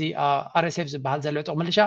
ድዋዕዋዕ የብሎ ከም ዘሎ እዩ ዝንገር ዘሎ እዚ ኻ እንታይ እዩ ልክዕ ከምቲ ኣብ የመን ዝረኣናዮ ጉዳይ ኢማራት ዳርጋ ኣብ ሓፂር ግዜ ነቲ ኩነታት ናይ STC ዝበሃል ዝነበረ ብኢማራት ዝድገፍ ዝነበረ ጉጅለ ከምዚ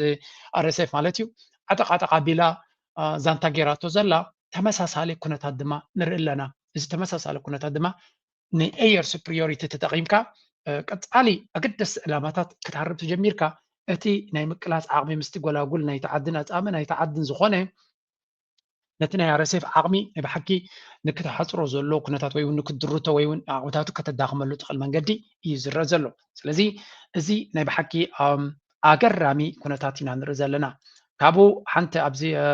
በዓላቶም ዝብልዎ ዘሎ እቶም ናይ ብልፅግና ስምዕዎም አሁን ዩኤኢ እና ኢትዮጵያ ምን አገናኝቷቸው ነው በዚህ ደረጃ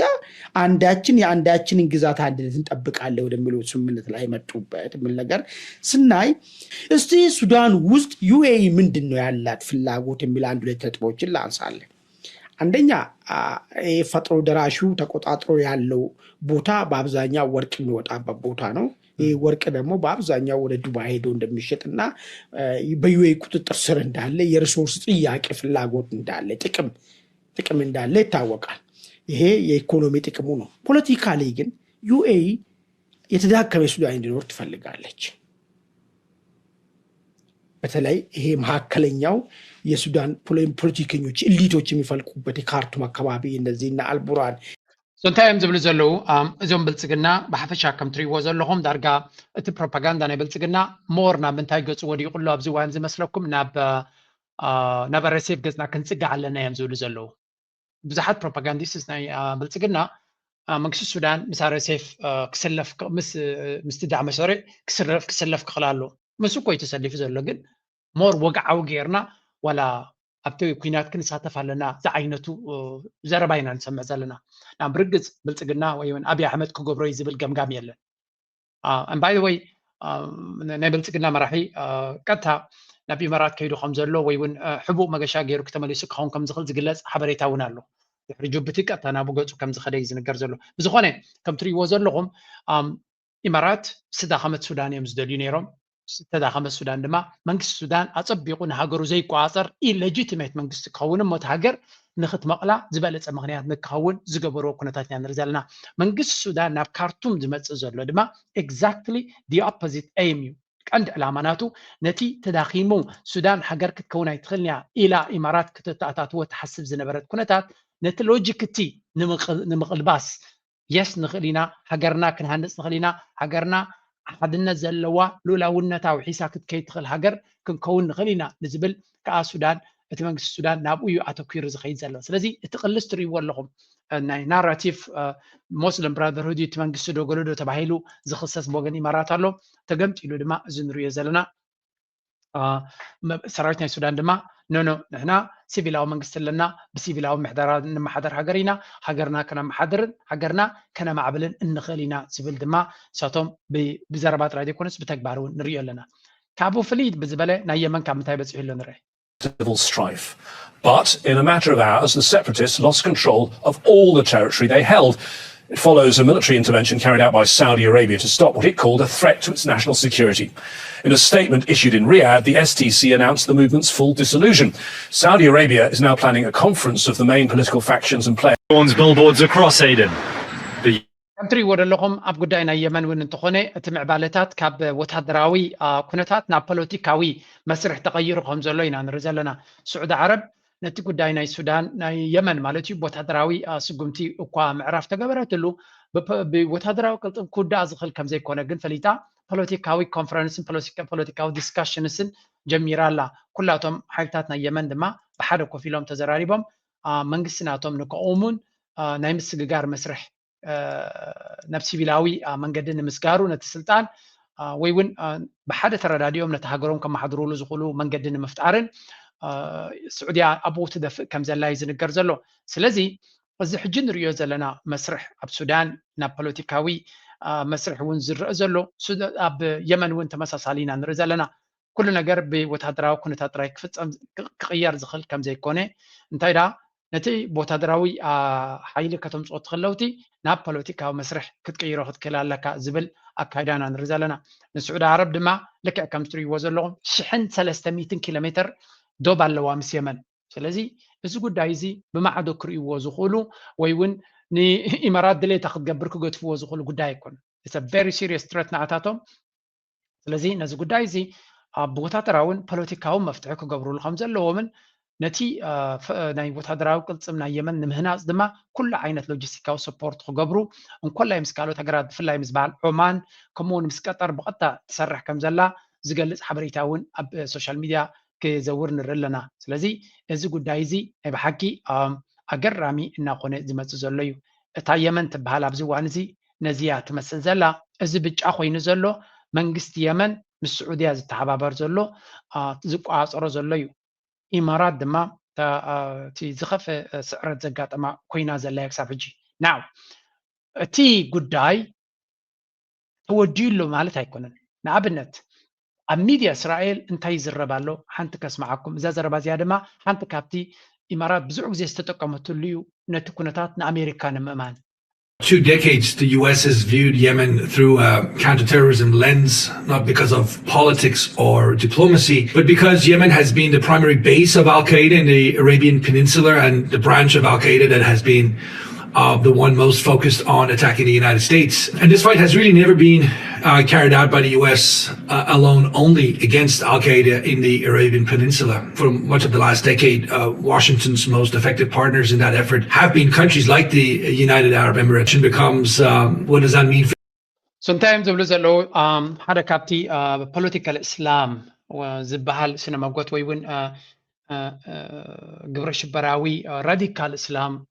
ንእስልምና ተጠቂምካ ግብረ ሽበራዊ ኣተሓሳስባ ወይ እውን እዚ ናብ ግብረ ሽበራ ዝወስድ ኣተሓሳስባ ኣብ ፖለቲካል ሲስተምስ ንዑ ኢና ንቃለስ ዘለና እናበለት እያ ኢማራት ነዚ ኩሉ ናብዞም ኩለን ሃገራት ትፃወቶ ዘላ ብኣሜሪካ ደገፍ ዝወሃባት ወይ ብኣሜሪካ ሸለል ተብላ ዝነበረት ነቲ ራዲካል እስላም ዝበሃል ዘሎ ወይ እውን ነቲ ንኣብነት ንመንግስቲ ሱዳን ሙስሊም ብራዘርሁድ እዮም ዝብልዎ ሰቶ እንታይ ማለት እዩ ንግብረ ሽበራ ዘተባብዕ ሕሉፍ እስላማዊ ኣተሓሳስባ ዘሎ መንግስቲ ብኡ መንፅር ድማ ንሕማቕ መስራሓት በዓል ኦሳማ ቢንላደን ኣብ ገለ ፖይንት እውን ዝድግፍ ዝነበረ መንግስቲ እዩ ከምኡ ዓይነት ኣተሓሳስባ ኣሎ የብሉ ማለት ኣይኮነ ኤርትራ ብብዙሕ እያ ትኸሰብ ነይራ ንሱዳን ብኸምኡ ፕሬዚደንት ኢሳያስ ኣብ ኢንተርቪዋት ናቱ ክሰምዖ ትኽእል ኢኻ ኣብ ኣብታት ብዙሕ ግዜ ዝብል ሕጂ ግን ከምኡ እዩ ዘሎ እቲ መንግስቲ ማለት ኣይኮነን ወይ እውን ኢማራት ብፍሉይ ኣንፃሩ ኸይዳ ነተን ሃገራትን ህዝብታትን ሓራ ንኸተውፅእ ትፅዕር ኣላ ክበሃል ኣይክእልን እዩ ትዊስት ዝኾነ ንዑ ነቲ ኣጀንዳ እቲ ተጠቒማ ናታ ፖለቲካዊ ኣጀንዳ ንክትገብር ትጥቀመሉ ዳ እምበር ብፍሉይ ነቶም ህዝቢ ይኹን ነቶም ሃገራት ካብ መስርሕ ናይ ፖለቲካዊ ሽግራትን ኣውፅያ ሓርነትን ሰላምን ቅሳነትን ከተምፅእ ትደሊ ነይራ ንኸምኡ እያ ትሰርሕ ዘላ ኢሉ ዝኣምን የለን that's why ሕጂ ኣብ ሚድያታት ናይ እስራኤል ኣሜሪካ ገለ ነገር ክትገብር ከም ዘለዋ ኢማራት ካብ የመን ወፂኣ ኣላ ስለዚ እቲ ራዲካል እስላም እዚ ፖለቲካዊ እስላም ቦታ ክሕዝዩ ስዑድ ዓረብ ድማ ከምቲ ዝድለ ከይትከላኸሎ ትኽእል እያ ነቲ ጉዳይ ዝብል ድራማ ድሮ ብብዝሒ ክዛረብሉ ጀሚሮም ኣለው ወረቅ ሕሉፍ ሓሊፍዎም ኣለንቀነስ ዋላ ንዩከ እዮም ክኸሱ ጀሚሮም ዘለዉ ኢማራታውያን ኣብዚ ስምዕዎም ንኣብነት ግርም እዩ ዝብለኩም I remember protest where Jewish students get persecuted, be swore at, be insulted. It's a place, as much as I see from the images recently, for riots, for people insulting each other, for teachers get attacked for having a different perspective or opinion, people fighting, people with masks covering their faces with flags of terrorists, Hamas, Hezbollah, and all this. So they turned. ከምቲ ትሪእዎ ዘለኹም ዩኬ ውሕስነት ንኢማራታውያን ተምሃሮሲ ውሕስቲ ቦታ ኣይኮነትን ኢሎም እዮም ዝኸሱ ዘለዉ ኢማራት ለንቀነ ኢማራት ታይ ሓድሽ ሕጊ ውፅያ ዳርጋ ክሳብ በዓል ናይ ኣሜሪካ ምክትል ፕሬዚደንት ሪኣክት ዝገብርሉ ዘለዉ ጉዳይ ከረየኩም እየ እዚ ከዓ ኣካል ናይቲ ዝግበር ዘሎ ሓያል ዝኾነ ፕሮፓጋንዳ ኢና ንርኢ ዘለና እዚ ፕሮፓጋንዳ እዚ ድማ ንሱዳን እውን ታርጌት ክገብራ ዝኽእል እዩ ምክትል ፕሬዚደንት ናይ ኣሜሪካ ኣብሶሉትሊ ኢንሴን ሄድላይን ኢሉ ናይ ኢማራት መንግስቲ ስኮለርሽፕ ነቶም ተወለድቲ ናይ ኢማራት ዝኾኑ ናብ ዩኬ ከይዶም ዩኒቨርሲታት ዝመሃሩ ዝነበሩ ናብ ዩኬ ከይዶም ከይመሃሩ ስኮላርሽፕ ተጠዋቢልዎ ኣሎ ስለምንታይ ዩኬ ሕሉፍ እስላማዊ ኣተሓሳስባ ኣብቲ ዩኒቨርሲታት ናይ ዩኬ ሰራውር ሰዲዱ ስለ ዘሎ ደቂ ኢማራት ኣብኡ ከይዶም ብሕሉፍ እስላማዊ ኣተሓሳስባ ክብከሉ ኣይደልይዎን እዮም ብምባል እዩ ተዛሪቡ ዘሎ እዚ ዘረባ እዚ ድማ እንታይ ማለት እዩ ነቲ ኣብ ዩኬ ዘሎ ፕራይም ሚኒስተርን ነቲ ፖለቲካዊ ሲስተምን ንእስልምና ይኹን ንካልእ ክቋፀር ዓቕሚ የብሉን በዓል ኢሎን ማስክ በዓል ጄዲ ቫንስ ዶናልድ ትራምፕ ዝብልዎ ዘሎ ፕሮፓጋንዳ ንዕኡ ንዓታቶም ፅቡቅ ጌራ ሓንቲ ዓረባዊት ሃገር ኣብ ዩኬ ደቃ ከተምህር ተሰከፍቲ ኮይናስ እቶም ዩኬያውያን ጨዓዱሲ ከመይ ገይሮም ደቆም የምህሩ ኣለዉ እያ ተዘረባ ስለዚ እዚ ዓይነት ኣዘራርባን ኣካይዳን ድማ ነቲ ምዕራባዊ ዓለም ኣንፃር እስላም ስጉምቲ ንክወስድ ነቲ እስላማዊ ኣተሓሳስባ መመሊሱ ሽግር ንክረክብ ዝግበር ዘሎ ኣካይዳ እዩ ዝበሃል ናው እቲ መንግስቲ ናይ ብሪጣንያ እንታይ ስጉምቲ ክወስድ እዩ ወይ ካልእ እንታይ ክወስድ እዩ ካልኣርሲ ኮይኑ ነቲ ሕሉፍ የመናዊ ፖለቲካውያን ፓርትታት ናይ ዩኬ ይኹን ናይ ጀርመን ይኹን ናይ ካልእ ኤውሮፓ ናይ ኔዘርላንድስ ይኹን ናይ ኣሜሪካ ብጣዕሚ ፅቡቅ ነጥቢ እዚ ሕሉፋት ናብ ሕሉፋዊ ሕሉፍ ፀረ ስደተኛን ገለን ዝኾኑ ፓርትታት እዚ ዘረባ እዚ ልክዕ ነዳዲ ድኾኖም ሓንቲ ዓረባዊት ሃገር نتنا إسلام سجمع بيروب أزولو ترديا سجوم تتوسد على نحنا جن أبزي بزعبو كنزارابن كنتشقاق نوعل علينا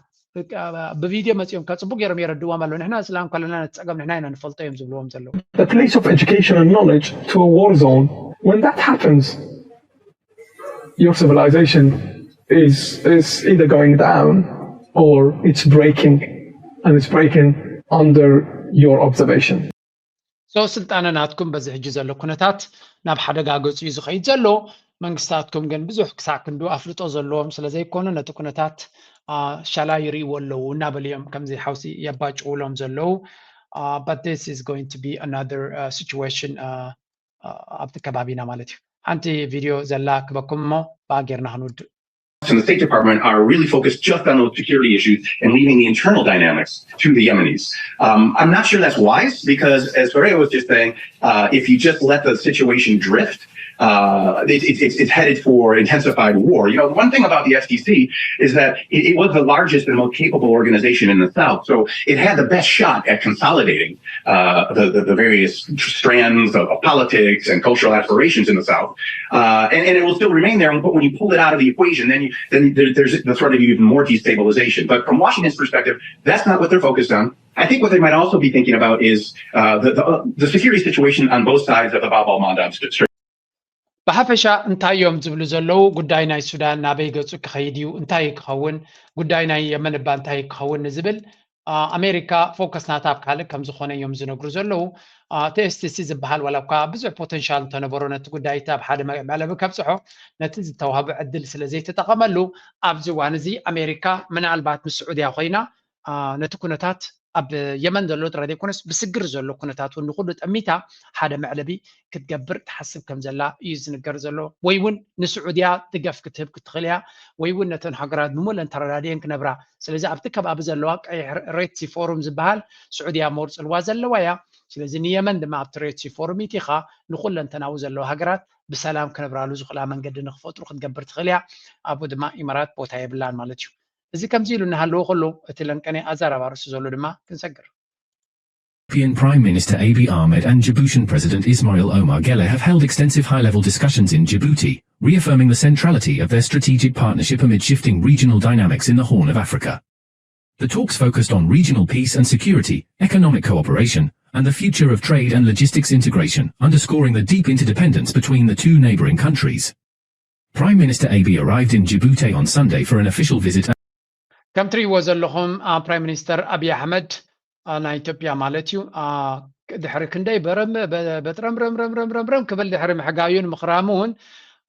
بورسول عيلو شتتيلو ناب جبت قيدو أب أجري عمر قلة وديقو نعب جاها قلة قبرن سترن قينا لا تقداي سلزي سترن يا قينا زقبر نجر يلن تلمينو ناس أخين كبع الخاتو تكمل لافت جب حرك وهذا كاتباهيلو كالو كله حلفات تغيرلو أمو داتا عمر قلة نحنا كريميا يكونان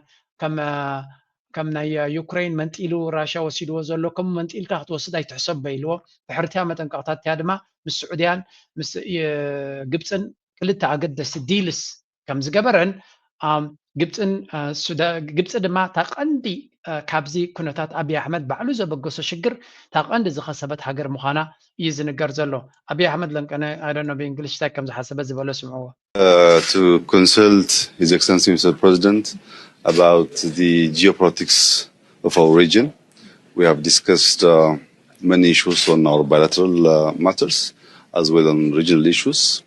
Our priority is peace, security, and development, and it was a very candid discussion. I'm sure other brothers from our region will benefit from our discussion. We're here زعبا جوبوليتيكا ناي زوبانا كم سزراربنا يزبل زلو سلازي تي ديسكشن دما قلت زخونه اقداس زخونه بزعبا نكلتينا بايلاترال زمدنا كم دما نتي زوباو كنتات وانت زراريبنا لنا يزبل زلو سلازي تي ناتنا كلتينا زربا دما نتزوبا ملو كخصب زخل يزبلالو با كبا كبزح نزوبا زخصب نجر كمصينا نصبينينا ግን እቲ ጽቡቕ ነገር ታዩ ንሱ ነቲ ዝነበረ እንደራኽ ገድፍ ክጅምር ከሎ ንሱ ከም ናይ ዞባ ዓወት ጌርካ ክትሪዮ ትኽእል እምበር ፍሉይ ነገር ካብ ኣቢ መፅኡ ምስ ጅቡቲ ተዘራሪቡ ከምፅኦ ዝኽእል ፍሉይ ነገር ወይ እውን ኣወንታዊ ነገር ክህሉ ነቲ ዞባ ድማ ርግኣት ክፈጥር ዝኽእል ኣሎ ኢልካ ክትዛረቦ ትኽእል ኣይኮነን። ኣብዚ ስእሊ ክትሪኦ ከለካ ሓንቲ ነገር ኣላ ምናልባት ኣብ ካልእ ግዜ ክሪአኩም እየ። እዚ ዑመር ገለሲ ፅቡቅ ከምዘየለ ብጥዕና ፅቡቅ ከምዘየለ ብብዙሓት ይዝረብ እዩ። ብዙሕ ግዜ ንፍራንስ ከይዱ ሕክምናታት ይገብር ከም ዘለዎን እቲ ዘለዎ ኩነታት ድማ ናይ ፖለቲካዊ ቅድድም ወይ ውድድር ኣብ ጅቡቲ ከም ዘሎን ኣብ ድሕሪኡ መንነት ሃገር ክርከባ ዝብል ብዙሕ ቁርቁስ ናይ ስልጣን ከም ዘሎ እዩ ዝንገር። ብዝኾነ ዑመር ገለ ንኣብይ ኣሕመድ ዘንበርከኸ ኮይኑ ኣሎ the biggest winner ኣብቲ ዝግበር ዝነበረ ዕንደራ እቲ ዝዓበየ መክሰብ ዝገበረ እንተሎ ዑመር ገለ እዩ። ስለምንታይ ከምኡ ኢልና ምክንያቱ ዑመር ገለ እንታይ ገይሩ ግብፂ ኣብ ኖርማል ኮንዲሽን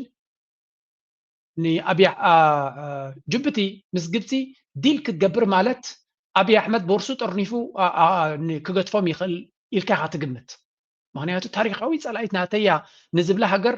ኣፍ ደገ ባሕር ቡና ተጠቀምካ ክንዚ ገንዘብ ከፍሎ ኣለኹ ናበልካ ንግብፂ ክእቱ ኢልካ ይፅበየን ኢኻ። ግን ብሰንኪ ዕንደራ ናይ ብልፅግና ኣብ ግብፂ እውን ኢንቨስትመንት ክረክብ ክኢሉ ጥራይ ዘይኮነስ ሽርክነት ናቱ ምስ ግብፂ እውን ክሕየል ክኢሉ ጅቡቲ ማለት እዩ። ከምኡ ድማ ነቲ ኩነታት ተጠቂሙ ንስዑድያ ኣብቲ ቦታ ናቱ ናይ 30 ዓመት ሓደ ዓቢ ናይ ወደባዊ ኢንቨስትመንት። ስለዚ ኣብዚ እዋን እዚ ወደባት ናይ ግብፂ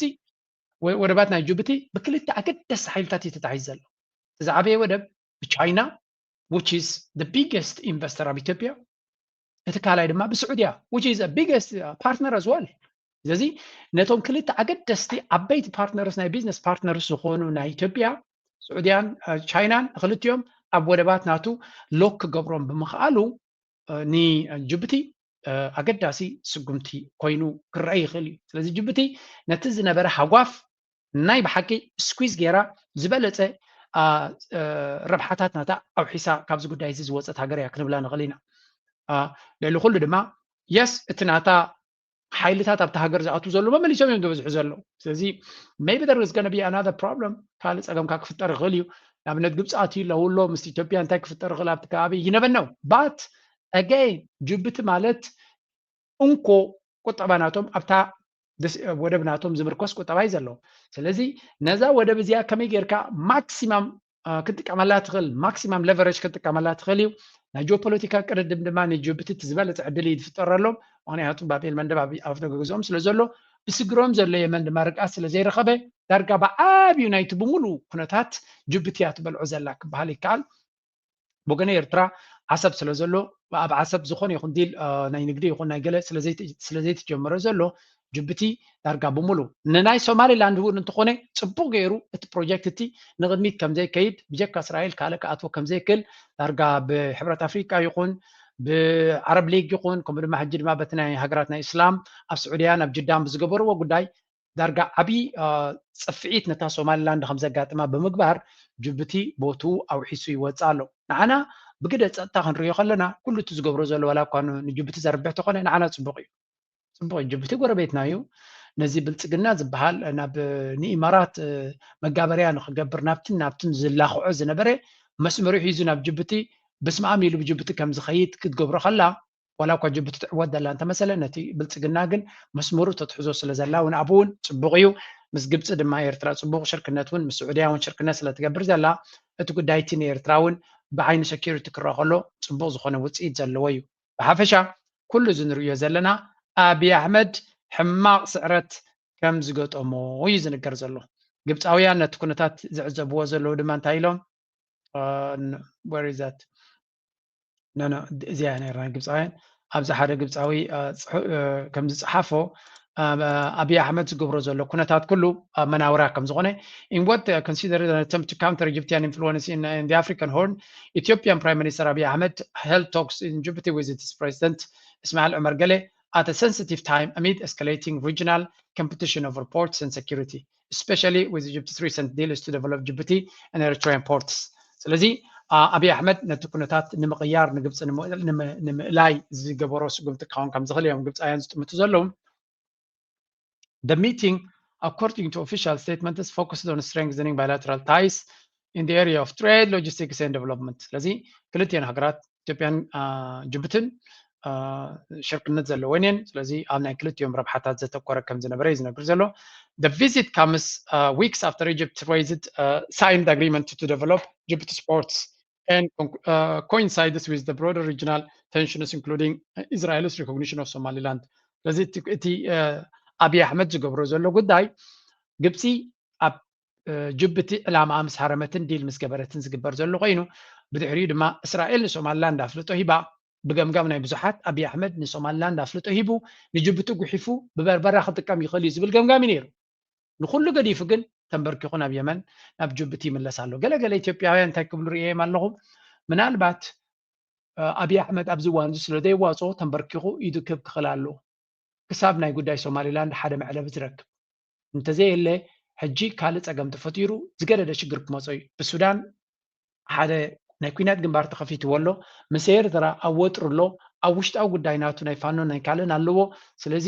ምስ ሶማልያ ድማ ከምዚ ዓይነት ሽግር እንድሕር ክፈጥር ኮይኑ እታ ሃገር ኣብ ብቕፅበት ካብ ኢዱ ፋሕ ብትን ክትኣቱ ትኽእል እያ ዝብል ፍርሂ ከም ዘለዎን እቲ ፍርሂ ድማ ካብኡ ዝተበገሰ ውሳነታት ይውስን ከም ዘሎ ወላ እኳ ጠቕላላ ስዕረቱ ዘንፀባረቐሉ ኩነታት እንተሎ ኣብዚ ጉዳይ እዚ ግን አብይ አሕመድ ያ ከም ትሪእዎ ዘለኹም ስዕረት ደይምነዎ ውርደት ደይምነዎ ወላ ሓንቲ ክትግድሶ ኣይኮነን ሰብ እዚ ክትሪኦ ከለኻ ስለዚ obviously ሙሉ ብሙሉ ተፀፊዑ ብዛ ጉዳይ እዚኣ እዚ ኩሉ ባሕርን ጀላቡን ጌርካ ተሃዲድን ሓረካትን ከም ዘይገበርካ ተንበርኪኽካ ጥራይ ካብ ምትራፍ ኮይና ተሪፋ ኣብ መወዳእታ እዛ ጉዳይ እዚኣ ኔክስት ናበይ ገዛ ክትከይድ እያ ንግዜ ዝግደፍ ኮይኑ ብወገን ፕሬዚደንት ሃገር ኤርትራ እንታይ ዓይነት መግለፂ ክወሃቦ እያ ኣብዚ መፅእ ዘሎ ኣብዚ ዝቕፅል ኢንተርቪው ንግዜ ኣብ ትፅቢት ዘሎ ኮይኑ ሕጂ ናብቲ ኣብ ከባቢና ብፍላይ ብወገን ኢትዮጵያ ዝበሃል ዘሎ እስክንኸይድ ፕሬዚደንት ኢሳያስ ንሱዑዳን ግብፅን ካብ ድቃሳና በራቢሮን ተባሂሉ ፕሬዚደንት ኢሳያስ አፈወርቂ ንዓለማውን ዘባውን ጎደባውን ፖለቲካዊ ንባብ ዝግባት ዘንብብን መራሒ ክበሃል ኣብ ብዙሕ እዋን ብብዙሓት ማዕከናት ዜና ክስማዕ ምፅንሑ ዝፍለጥ ኮይኑ ኣብዚ ሕጂ እዋን ዝለዓለ ተነባቢ ዓለማውን ዘባውን ፖለቲካ ኮይኑ ምህላው ዝተፈላለዩ ተንተንቲ ይገልጹ ካብቲ ብብዙሓት ተንተንቲ ካብ ዝበሃል ዘሎ ብዛዕባ ፖለቲካዊ ንባብ ብቕዓትን ኤርትራን ዝገልጽ ትንታነታት ንሎሚ ንኽልተ ትንታነታት ክነቕርበልኩም ኢና ምስ ስዕረትን ምንሰሓብን ኢማራት ካብ የመን ኣብ ቀረባ መጻኢ ካብ ሱዳንን ኢትዮጵያን እውን ኣተሓሒዙ ፕሮፌሰር መሐመድ ሓሰን ፕሬዚደንት ኢሳያስ እዩ ንሱዑድያ ልክዕ ቦትኦም ክሕዙን ካብ ከበባ ክድሕኑን ብዝገበሮ ዑደት ኣጠንቂቕ ምንባሩ ገሊጹ ዶክተር መሐመድ ሓሰን ሱዑድያ የማና ኢድ ኢማራት ዝቆረፀት ሳላ ኣመኻርነት ፕሬዚደንት ኢሳያስ ምዃኑ ብሰፊሑ ገሊጹ ይርከብ ከም ትሪእዎ ዘለኹም እዛ ቪድዮ እዚኣ ብዙሓት ሪኣክት ክገብሩላ ኢና ርኢና እቲ ስዑድያዊ ተንታኒ ዝበሎ እዩ ነይሩ ኤርትራ ንስዑድያ ካብ ድቃሳ ከም ዘበራበረታን ካብ ድቃሳ ምብርባራ ድማ ንስዑድያ ጥራይ ኮነት ጥቕሚ ዳርጋ ብዙሓት ሃገራት ዓብይ ረብሓ ክረኽባሉ ዝኽኣላ ጉዳይ እዩ ስለዚ ብብዙሓት መንገዲ ትንተና ኣሎ ገለገለ ናይ ብልፅግና ካድረታት እንታይ ክብሉ ሰሚዐ እዚኣ ንኢማራት ፅቡቅ ጌርኩም ተርጊምኩም ኣምፅሑሎም ምክንያቱ ስዕረት ናይ ኢማራት ዝኩሉ ውርደት ካብ ናይ ኢሳያስ ካብ ናይ ፕሬዚደንት ኤርትራ ዝተበገሰ ጉዳይ ስለዝኾነ ፅቡቅ ጌርኩም ክትነግርዎም ኣለኩም ምናልባት ኢማራት ሕኒኦም ናብ ኤርትራ ንክፈድዩ ገለ ክብሉ እዮም ዝኾነ ናይ ኢትዮጵያውያን ፍሉይ ትርጓሜ ዘድልዮም ኣይመስለኒ እቲ ጉዳይ ኤርትራ ኤፍሪ ራይት ኣለዋ ንስዑድያ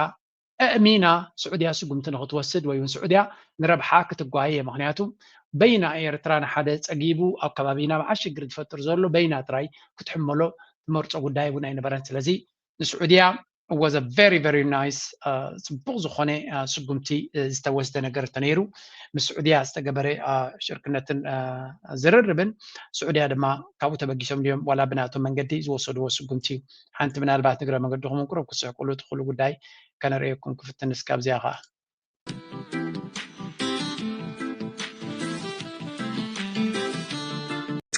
Hey guys, I just want to make sure you know that this money is just to build the airport and nothing else, okay? All right, so do you guys plan to use this money for anything other than building the airport? Like, do you guys plan to use this money to buy weapons, drones, or other arms? Do you plan... ነዛ ናይ ኤርፖርት ኢልና ንበኩም ዘለና ገንዘብ 12.5 ቢልዮን ገንዘብ ዕዳሲ ንውግእ ንዕግርግር ንሽግር ንፀገም ንካልእ ነገር ከይትጥቀምሉ ካብ ሕጂ ለበዋ ንብለኩም ኣለና ምክንያቱ ስኻትኩም ንምንታይ ትገንዘብ ትጥቀሙ ወይ ገዛውትን ነፍስኩም ከይትሰርሕሉ እናበልዮም ጆክ ገይሮም እዮም ዝዛረብዎም ዘለው ብዝኾነ እዚያ እውን ሓንቲ ብዝግለንቀነ ዘለያ ሓንቲ ብዚያ ብዛዕባ ፅምዶ ዝብልዎ ዘለው ካ ክንርኢ ምክንያቱ እንታይ እቲ ጉዳይ ናቶም እኳ ምርዳቢና ቅድሚስ ከዚ ናይ ኣምሓራ ኣብ መንጎ ባሕራን ኣብ መንጎ ፋኖን ከዓ እዚ ኩናትን ወጥርን መሪሱ እናበርትዐ ይኸይድ ከም ዘሎ ፋኖ ድማ አሰላልፋ ናቱ ይቀይር ከም ዘሎ የፕሮፓጋንዳ ዘመቻውና በተለያዩ ስፍራዎች የሚፈጸሙ ጥቃቶች ጎን ለጎን ቀጥለዋል። ጄኔራሉና የብልጽግናው ሹም ክልሉን ወደ ሰላም አምጥተናል፣ ለምርጫም እየተዘጋጀን ነው ይላሉ። የፋኖ ኃይሎች ደግሞ ታጣቂዎቻቸውን ማስመረቃቸውን እንደዚሁም የከተማ ጥቃት ማድረሳቸውን ገልጸዋል። በክልሉ እየተደረገ ያለው የእርስ በርስ ጦርነት በአርሶ አደሩ ብሓፈሻ እቲ ጉዳይ ናይ ኣምሓራ ናይ ፋኖ ማለት እዩ ምስ ብልጽግና ዝገብሮ ዘሎ ምስ ፌደራል ዝገብሮ ዘሎ ኩናት ትግጥም ይቕፅል ኣሎ ወላ እኳ ቁሩብ ትለይ ሞመንተም ከምዚ ኣደነው ደንቀነ እቲ ብዙሕ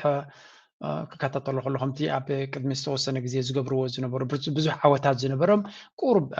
ዝሕል ዝበለ ይመስል እቲ ናቶም ዓወታት ግን ብግዳ ሓቂ ክትሪኦ ከለካ ንፋኖ ዝጥዕም ዝምችእ ብዙሕ ኩነታት እዩ ዝፍፀም ዘሎ ናይ አልቡርሃን ናብ ሱዳን ገፁ ይፅጋዕ ኣሎ ዝበሃል ዘሎ ዘረባ ንፋኖ ዓብይ ሓገዝ ንክረክብ ቆላሕታ ንክረክብ ቃልሲ ናቱ ድጋፍ ንክረክብ ዓብይ እጃምን ኣስተዋፅኦን ክገብረሉ ዝኽእል ጉዳይ ከም ዝኾነ እዩ ዝንገር ዘሎ ስለዚ እዚ ጉዳይ እዚ ንፋኖ ኣሰላልፋ ናቱን ኣወዳድባ ናቱ ክቅይር ድማ ግዜኡ ዝጠልቦ ጉዳይ ኮይኑ ይስማዓካ ተመለከተ ምንድነው ፍሬ ሐሳቡ በዋናነት መግለጫው የያዛቸው ጭብጦች ምንድናቸው ከሚለውን ጀምርና በአንዳንድ ጉዳዮች ላይ ማብራሪያ የሚያስፈልጋቸው ነገሮች አነሳለሁ። በአጠቃላይ ግን መግለጫችሁ ስለምንድን ነው? አመሰግናለሁ መሳይ። እንግዲህ መግለጫው የወጣበት ዋና ዓላማ የመልሶ ማደራጀቱ መጠናቀቁን በተመለከተ የወጣ መግለጫ ነው። መልሶ እንታይ እዮም ዝብሉ ዘለው ፋኖ ሓድሽ መግለፂ ውፅኡ ነይሩ ወይ እውን እዚ ቴድሮስ ኮማንድ ዝበሃል ማለት እዩ ኣካል ናይ ፋኖ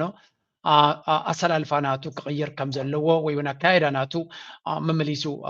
ክሕይል ከም ዘለዎን ሞር ሓድነት ብዘለዎ መንገዲ ክቅፅል ከም ዘለዎን ከምኡ እውን ካብ ሓደ ናይ ንእሽተይ ጉጅለ ናብ መንግስታዊ ደረጃ ገጾም ክሰጋገሩ ከም ዘለዎም ስለዚ ከም ኢንትሪም ጋቨርንመንት ኤስታብሊሽመንት ከም ዝመሰጋገሪ መንግስቲ ኣቃውማ ይፈጥሩ ከም ዘለውን እዚ ድማ ካብ ወረዳ ደረጃ ዲስትሪክት ሌቨል አድሚኒስትሬሽን ክሬትድ ቱ ፕሮቫይድ ጀስቲስ ኤንድ ጋቨርናንስ ኢን ኤሪያስ አንደር ኮንትሮል ስለዚ ነቲ ቦታታት ዝቋፀርዎ ዘለው ምሕደራ እውን ከሳልጡ ከም ዘለዎም ንምሕደራ ዝበቅዕ ኣገባብ ኣካይዳ እውን ከታታቱ ከም ዘለዎም እዮም ዝገብሩ ዘለው ከምኡውን ስትራክቸራል ትራንስፎርሜሽን ሚሊታሪ ፍሬድ ፍሮም ኦልድ ቢሮክራሲስ ኒው ኢንስቲቱሽናላይዝድ ሊደርሽፕ ፎርማት ስለዚ ኣድ ሓድሽ ውዳበታትን ሓድሽ ኣገባብ ምሕደራን ንከታታተው ይገብሩ ከም ዘለዎም ከምኡውን ነቲ መንነት ናይ ኣምሓራ ብዘነፅር መንገዲ ነቲ ቃልሲ ናቶም ስቴትመንት ሃይላይቲንግ ኣምሓራስ ሂስቶሪክ ሮል ኢን ኔሽን ቢልዲንግ ዲፌንስ ኤንድ ኢንስቲቱሽንስ ህዝቢ ኣምሓራ ወይ እውን ኣምሓራ ኣብ ሃገር ምህናፅን ኣብ ታሪክ ናይቲ ሃገርን ዘለዎ ቦታ ኣብ ግምት ኢቲኻ ሕጂ እውን ከም ኣምሓራ ኣብ ቦታ ክህልዎ ከም ዘለዎ ዝገልፅ ፖለቲካል ጎል ሙቭ ቢዮንድ ሰርቫይቫል ናራቲቭ ካብቲ ንድሕነትና ጥራይ ንንቀሳቀሱ ዝነበርና ሓሊፍና ሃገር ንኸነውሕስ ወይ እውን ከም ሃገር ኣክት ንክንገብር ኣካይዳ ናትና ኣተሓሳስባ ናትና ክንፅር ከም ዘለዎ ዩኒቲ ስትረስድ ሓድነት ድማ ቀንዲ ክስራሓሉ ዘለዎ ምዃኑ እዩ ዝንገር ዘሎ ስለዚ ፋኖ ኣተሓሳስባ ናቱን ኣሰላልፋ ናቱን ኣካይዳ ናቱን ይቀያይር ከም ዘለዎን እዚ ጉዳይ እዚ ድማ ብናይ ብልፅግና መንገዲ ዝውድኣሉ መንገዲ ከም ዘየለን እንታይ ዳ እቲ ፋኖ ዝበሃል ዝከኣሎ ነገር ክገብር ከም ዝኽእልን ነዚ ሕጂ ዝፍጠር ዘሎ ዳይናሚክስ ድማ ብዝበለፀ መንገዲ ክጥቀመሉን ክምዝብዞ ከም ዘለዎን ብርግፅ ናቱ ሕብረትን ሓድነትን ተሓይሉ ምስቲ ግብፂ ሱዳንን ዝመፅዎ ዘለዉ ናብቲ ከባቢታት ነዚ እውን ከም ለቨሬጅ ተጠቂሞም ግብፃውያን ስለምንታይ ምስ ፋኖ ብቀረባ ክሰርሕሉ ዘይክእሉ መንገዲ ክህሉ ይክእልኒ ሓንቲ ምስ ፋኖ ክሰርሑ ዘይክእሎም ንግብፃውያን እንታይ ክኸውን ዝኽእል ትፈልጡ ዶ ህዝቢ ኣምሓራ ኣብ ኣምሓራ ምትእምማን ስለዘይብሎ እቲ ኒል ካብኣቶም ስለዝብገስ ቀንዲ ብሓፈሻ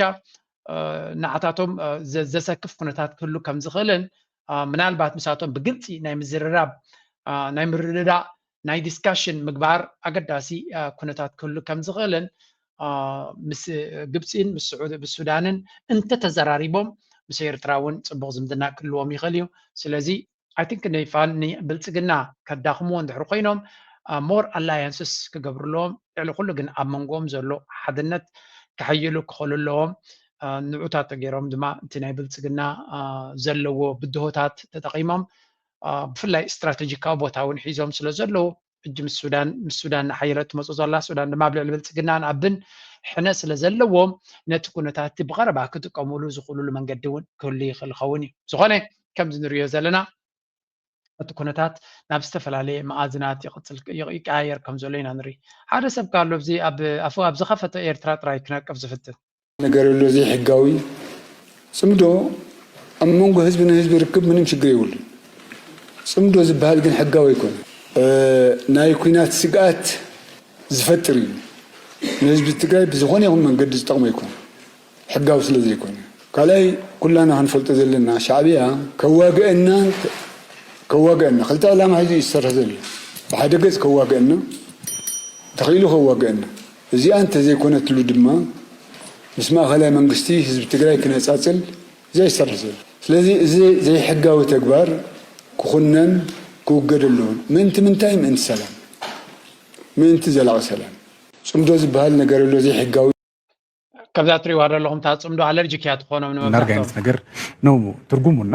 እንደዚህ አይነት እንቅስቃሴዎች ደግሞ ተባብረን የሆነ ነገር እናርግ አይነት ነገር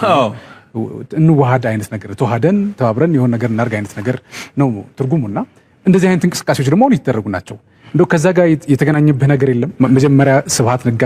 ከነገረ ሐሳብ ጋር በትክክል እንደውም ደግሞ ሌላም ነገር ሰምቻለሁ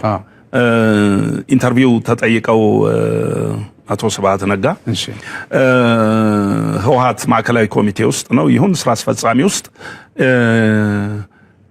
ኤርትራውያኖች አሉ ይባላል እውነት ነው ወይ ሲባሉ ምንድነው ምን ይያልክ ነው አይ ኤርትራ የሆኑ ሰዎች አሉ ተብለው ሲጠየቁ እንዴ ብዙ አሉ እኔም ራሴ ኤርትራዊነት አለብኝ ብለው የተናገሩት ነገር አሁን ቅርብ ጊዜ ብሓፈሻ ከም ትሪእዎም ዘለኹም እዚ ሕጂ ቅድሚ ሓደ እዋን ብዛዕባ ዓሰብ ዝኾነ ፊልም ገይሩ ነይሩ መስለኒ ሕጂ ከምዚ ሃገራዊ ጅግና ተቆፂሩ ኣብ ፍቐዱ ሸው እናምፅኡ ዘዛርብዎ ዘለዉ እዩ ብጉዳይ ዓሰብ ድዩ በቃ ብዓሰብ ዝግበር ዘሎ ጠራዕራዕ መወዳእታ ስለ ዘይብሉ ነቲ ጠራዕራዕ ናቶም ብዙሕ ኣቓልቦ ክንቦ ንኽእል ኢና ከም ትዝክርዎ ኣብዚ ኤርትራ መልሲ ሂባ ነይራ እያ እቲ መልሲ ዝሃብዎ ድማ ከም ትሪእዎ ዘለኹም ኣብዚ ኣለኩም what is the problem with the Potemkin party በቃ እዚ ብልጽግና ዝበሃልሲ እንታይ እዩ ጉዱ ንግሆም ምሸትን በቃ ዘርከበ ብዛዕባ ጉዳይ ናይ ኤርትራ ጥራይ ዝዛረቡ ብምባል ናይ ኣንክሮ ሕቶ ገይሩ ኣቶ የማነ ገብረ መስቀል ኣብ ተወሰነ ግዜ ጽሒፉ ነይሩ ማለት እዩ እዚ ከዓ ብዛዕባ ህውተታ ናቶም ብዛዕባ ዓሰብ ይኹም ብዛዕባ ልውላዊ መሬትን ገማገም ባሕሪ ኤርትራን a couple of years ago ቅድሚ ተወሰነ ግዜ the president of Oromia ኣብቲ ሪጫ ዝበሃል ናይ ኦሮሚያ ፕሬዚደንት እቲ ሪጫ ናቶም በዓል ኣብ ቀይ ባሕሪ ኣብ ገማግም ናይ ቀይ ባሕሪ ከብዕልዎም ምዃኖም ተዛሪቡ ነይሩ ከምኡ ድማ እቶም ናይ ጀነራላቶም ገለ ከዓ ነቶም ፅቡቅ ስራሕ ዝሰርሑ ዝበልዎም ናይ ኤርትራ ደቡባዊ ቀይ ባሕሪ ብምሉ ዝሰረቀ ካርታ ናቶም ከም ሽልማት ከም ዝሃብዎም ኣብ ዝሓለፈ እዋን ዝረኣናየ እዩ ሕጂ ድማ ኣብ ክሪስማስ ድማ ዝመፅእ ዘሎ ዓመት ክሪስማስ ኣብ ኤርትራ ኣብ ዓሰብ ከነብዕሎ ኢና ብምባል እቲ ዲና ሙፍቲ ዝበሃል ዘሎ ኣባል ናይቲ ፓርላማ ናቶም ከዓ ዝተዛረበ እዩ perhaps this political እዞም ሰባት እዚኣቶም ሲ the new found position of authority እቲ ዘለዎም ሓድሽ እቲ ሒዞሞ ዘሎ ፖለቲካዊ ስልጣን ሰብ ግዜ ስለ ዝኾኑ ኣስኪርዎም ይመስል ምክንያቱ ምስላ ሜሲ ንዘይፈልጦ የጥርጦ ከም ዝበሃል ኢሉ ምስላ ኣቶ የማነ ገብረ መስቀል ገይሩሎ ስለዚ የባጭውሎምን ብኣቃሊሎም ይምልሱሎምን ከም ዘለዉ እዩ ዝንገር ዘሎ the more apt the explanation is very the more apt explanation is that the very substance and moral ethos of this and moral ethos of the Potemkin party እቲ እዚ ንሪኦ ዘለና ኩነታት ድማ ነቲ ትክክለኛ ሞራላዊ ስታንዳርድን ኣካይዳን ኣተሓሳስባን ናይቲ ብልጽግና ዘንፀባርቕ ኩነታት ኮይኑ ንረኽቦ ቅድሚ ሕጂ ሓንቲ ናይ ማትስ ፎርሙላ ሂብናኩም ነርና ኢሉ ንሳ ድማ ብልጽግና ማለት ናይ ብልጽግና ፕሮፓጋንዳ ብልጭልጭ ተደመሮ ቅልፅም ከም ዘለካ ምግባር ምትላል ዘይ ዝንቡዕ ሓበሬታ ወይ እውን ግምጡል ሓበሬታ ምሃብ أمودة هذا ما دلوجن كهوتة هذا ما وسيقهم لا لو إرترا مالتي زي تناتهم أجابنا يسرحهم زلوا أبزوان زيهم زلوا ولو كصبوز خنا زك على لهم أجاب يخطلون زلوا إرترا بخمس من قد تراي نخمسة عينت عندرا كسجرجن قربت لي إرترا نزياتهم كتكسومن أبز جبوا بوتات الكتب لهم تتخلون منالبات قالك عبوكم مهارول مخالو زبل እምነት አለና ነበር ትመልስ ጽበዩ ከሁለት ዓመት በፊት ደግሞ ቀጣዩ ኢሬቻን ቀይ ባህር ላይ ነው የምናከብረው ብለው እንደነበር የሚታወስ ይሆናል። ከሰሞኑ የመከላከያ ሰራዊቱ በተለይም ደግሞ የኮማንዶና አየር ወለድ አዛዡ ሌተናንት ጀታቸው መነጋገሪያ ነበር። ብዙኾነ እዚኦም ቲ ካርታ ንብሎ ጽናህናን ኩሉ ቲ ዝብልዎ ዝነበሩን ኣብ ዝተፈላለየ መድረኽ ጽቡቅ ጌራ ከም ኤቪደንስ ክንሕዞ ስለዘለና ኢና ንህብ ዘለና ኣብዚ እውን ሓንቲ ኣላ ኤርትራ ለንከነ ዝገበረታ ማለት እዩ እስከዚ ያስመዋ of the Federal Republic of Somalia on assuming the presidency of the Security Council for the month of January. We also extend our congratulations to Bahrain, Colombia, the Democratic Republic of Congo. Ambassador Sofia ተስፋ ማርያም ኣብ Security Council ነቲ ፕሬዚደንትነት ናይ ሶማሊያ ተረኪባቶ ዘላ ምስጋና እናሃበትን ነቶም ኩሎም ኣባላት ናይቲ Security Council ምስጋና እናሃበትን ምሳቶም ዲፕሎማሲያዊ ዘርርብ እናገበረትን ከላዩ ድሓን ብዝኾነ ሓደ መዓልቲ በቐጥታ ኣምባሳደር ሶፊያ ተስፋ ማርያም እውን ዓዲምናያ ግዜ ተረኪባትና ነዚ ብዙሕ ሕቶታት ዘለና ጉዳይ ናይ UN ከነዘራርባ ተስፋ ንገብር ምክንያቱ ሓደ ግዜ ንምንታይ እዚ ኩሉ ተህዲድ ይገብሩ ኣለዉ እዞም ሰባት እዚኣቶም ኣብ Security Council ድማ ነቲ ዝገብርዎ ዘለዉ ኤክስፖዝ ክንገብሮም ዘይምኻልና ዝብል ሕቶ ብዙሕ ግዜ ኣብ ኤርትራውያን ዝመላለስ ኣብዚ ቻነል እዚ እውን ብዙሕ ግዜ ንሰምዖ ዘረባን ንዛረቦ ዘረባን እዩ ግን ሓደ ትክክለኛ መልሲ ካብኣቶም ክመፅእ ድማ ተስፋ ንገብር ሓደ ግዜ እምበር እቲ ዝወሃብ ዘሎ መልሲ ሕማቕ መልሲ ኮነን ፅቡቅ መልሲ እዩ ጥራይ ግን እዚ መልሲ እዚ ጠጠው ከብሎም ዝኽእል ከም ዘይኮነ ኢና ንርኢ ዘለና ኣብ ጉዳይ ናይ ሶማልያ ክኾን ከሎ ጥንቃቐ ይገብሩ ኣብ ጉዳይ ናይ ጅቡቲ ክኾን ከሎ ጥንቃቐ ይገብሩ ንልኡላውነት ኣብ ጉዳይ ናይ ኤርትራ ክኾን ከሎ ግን ንልኡላውነት ናይ ኤርትራ ዝደፍር ዘረባ ክዛረቡ ስክፍታ ይስምዖም እዩ ዘሎ መራሕቲ ናይቲ ብልፅግና ማለት እዩ ስለዚ እዚ something must be done ገለ ነገር ክግበረሉ እንተዝኽእል ዝብል እምነት ኣለና ኣዋናት ሓደ ላዕለዋይ በዓል ስልጣን ናይ ኣሜሪካ ማለት ምክትል ናይ ማይክ ሃመር ኮይኑ ክንቀሳቀስ ዝፀንሐ ድሕርዚ ኣምባሳደር ናይ ኣሜሪካ ናብ ትግራይ በፂሑ ዝተመልሰ ማለት እዩ ብድሕሪኡ ናብ ትግራይ በፂሑ ከም ዝነበረ ሓበሬታ ዝበፅሓና ሓበሬታ ኣረጋጊፁሎ ምስ ዝተፈላለዩ ሰበስልጣን ናይ ትግራይ ተራኺቡ ብቐንዱ ከዓ ምስ ኣዘዝቲ ሰራዊት ትግራይ ማለት እዩ እዚ ሕጂ ዓው ዝተባህለሉ ዘረባ ኣይኮነን ግን ምስ ኣዘዝቲ ሰራዊት ትግራይ ተራኺቡ ኣብይ ኣሕመድ በቃ በዚ ምስ ኤርትራ ኩናት ክገብር ወዲኡ ወይ ተወዲኡ ስለዚ ንስኻትኩም ናብ ኤርትራ ገጽኩም ምስ ህግደፍ ገጽኩም ክትውግኑ ምስ ኢሳያስ ክትውግኑ የብልኩምን ክትርሕቁለኩም ካብኡ ዝብል ከም ምኽሪ ገይሩ እዩ ኣምፂሎም ማለት እዩ ሕጂ ብርግፅ እቲ ናይ ኩናት ምድላዋት ወዲኡ ንስኻትኩም ግን ክትውግኑ የብልኩምን ዝሓደገኛ ኩነታት እዩ ክብል እዩ ሓበሬታ ሂብዎም ወል ንሳቶም እቲ ምኽሪ ሰሚዖምዎ ማለት እቲ ዝበሃል ዘሎ ንሳቶም ግን እቲ ግብረ መልሶም እንታይ ነይሩ ወል ንሕና ንረብሓ ህዝቢ ትግራይ ነቲ ናይ ውዕል ፕሪቶርያ ኣብ ምትግባር ንዓና ዘዋፃእና ኢና ንገብር ረብሓና ዝጎድእ እንተኮይኑ ንድሕነት ህዝቢ ትግራይ ዝጎድእ እንተደኣ ኮይኑ መሻርክትና ዝመርፀልና ያለን ዝኾነ ወገን ክንውግን ኢና ክብሉ እዮም መሊሶምሉ ማለት እዩ ኣብ ዝሓለፉ ኣብቲ ናይ ዝሓለፈ እዋን ማለት እዩ ናይቲ ክልተ ዓመት ከም ሃይለ ልብ ዘለዎ እውን እንተሃልዩ ይትረፍ ደፁም ደኢልና ሕዚ ህዝቢ ንህዝቢ እናራኸብና ብሰላም ክንፈትሖ ንኽእል ኢና ናብ ኩናት ኣይንኸድን እንዳበልና ኣብ ኩናት እንተንህሉ እውን ካብ ኣብይ ኣሕመድ ንላዕሊ ንኢሳያስ ኣይፀልዖን ቀዳማይ ፀላኢ ህዝቢ ትግራይ ብልፅግና እዩ ቀዳማይ ፀላኢ ህዝቢ ትግራይ ኣብይ ኣሕመድ እዩ መቸም እዚ ሓበሬታ ናይ ሰና ናይ መዓስ ምዃና ርግፀኛ ኣይኮንኩን ግን እታ ኩናት ትብል ደላሲ دارجا زموتة عرست كنسا جن ستيل تاكوينات تبل شو كل الزبل بزوجي خاطري تاكوينات تبل ورن حركان مايك هامر متكاتا ما أمريكا دونالد ترامب أي مرة so there is no one من مايك هامر كتكيلو سبيشال انفوي نايكرنا أفريقيا أي سمعنا سلزي نايم آسيا تزربا أفتح الله خنبل نخل جن كوينات ورا كوينات أي هوب أهيلو نخون بلتسجنا كوينات كجبر عامس الذي ساعة نمبر كوينات كجبر حدا معلتون ناي كوينات حسابه تطوع بلا يفلتني زخانة تكوينات خالد داينامكس كم زي في السمسر زجبر وزل لويو زخانة أي زكونتات نبتفل عليه مدرخ نريون نسمع عن زل الناس لزخانة أبزوان زين أبو قصنا بزح تيورك نزاربين خلينا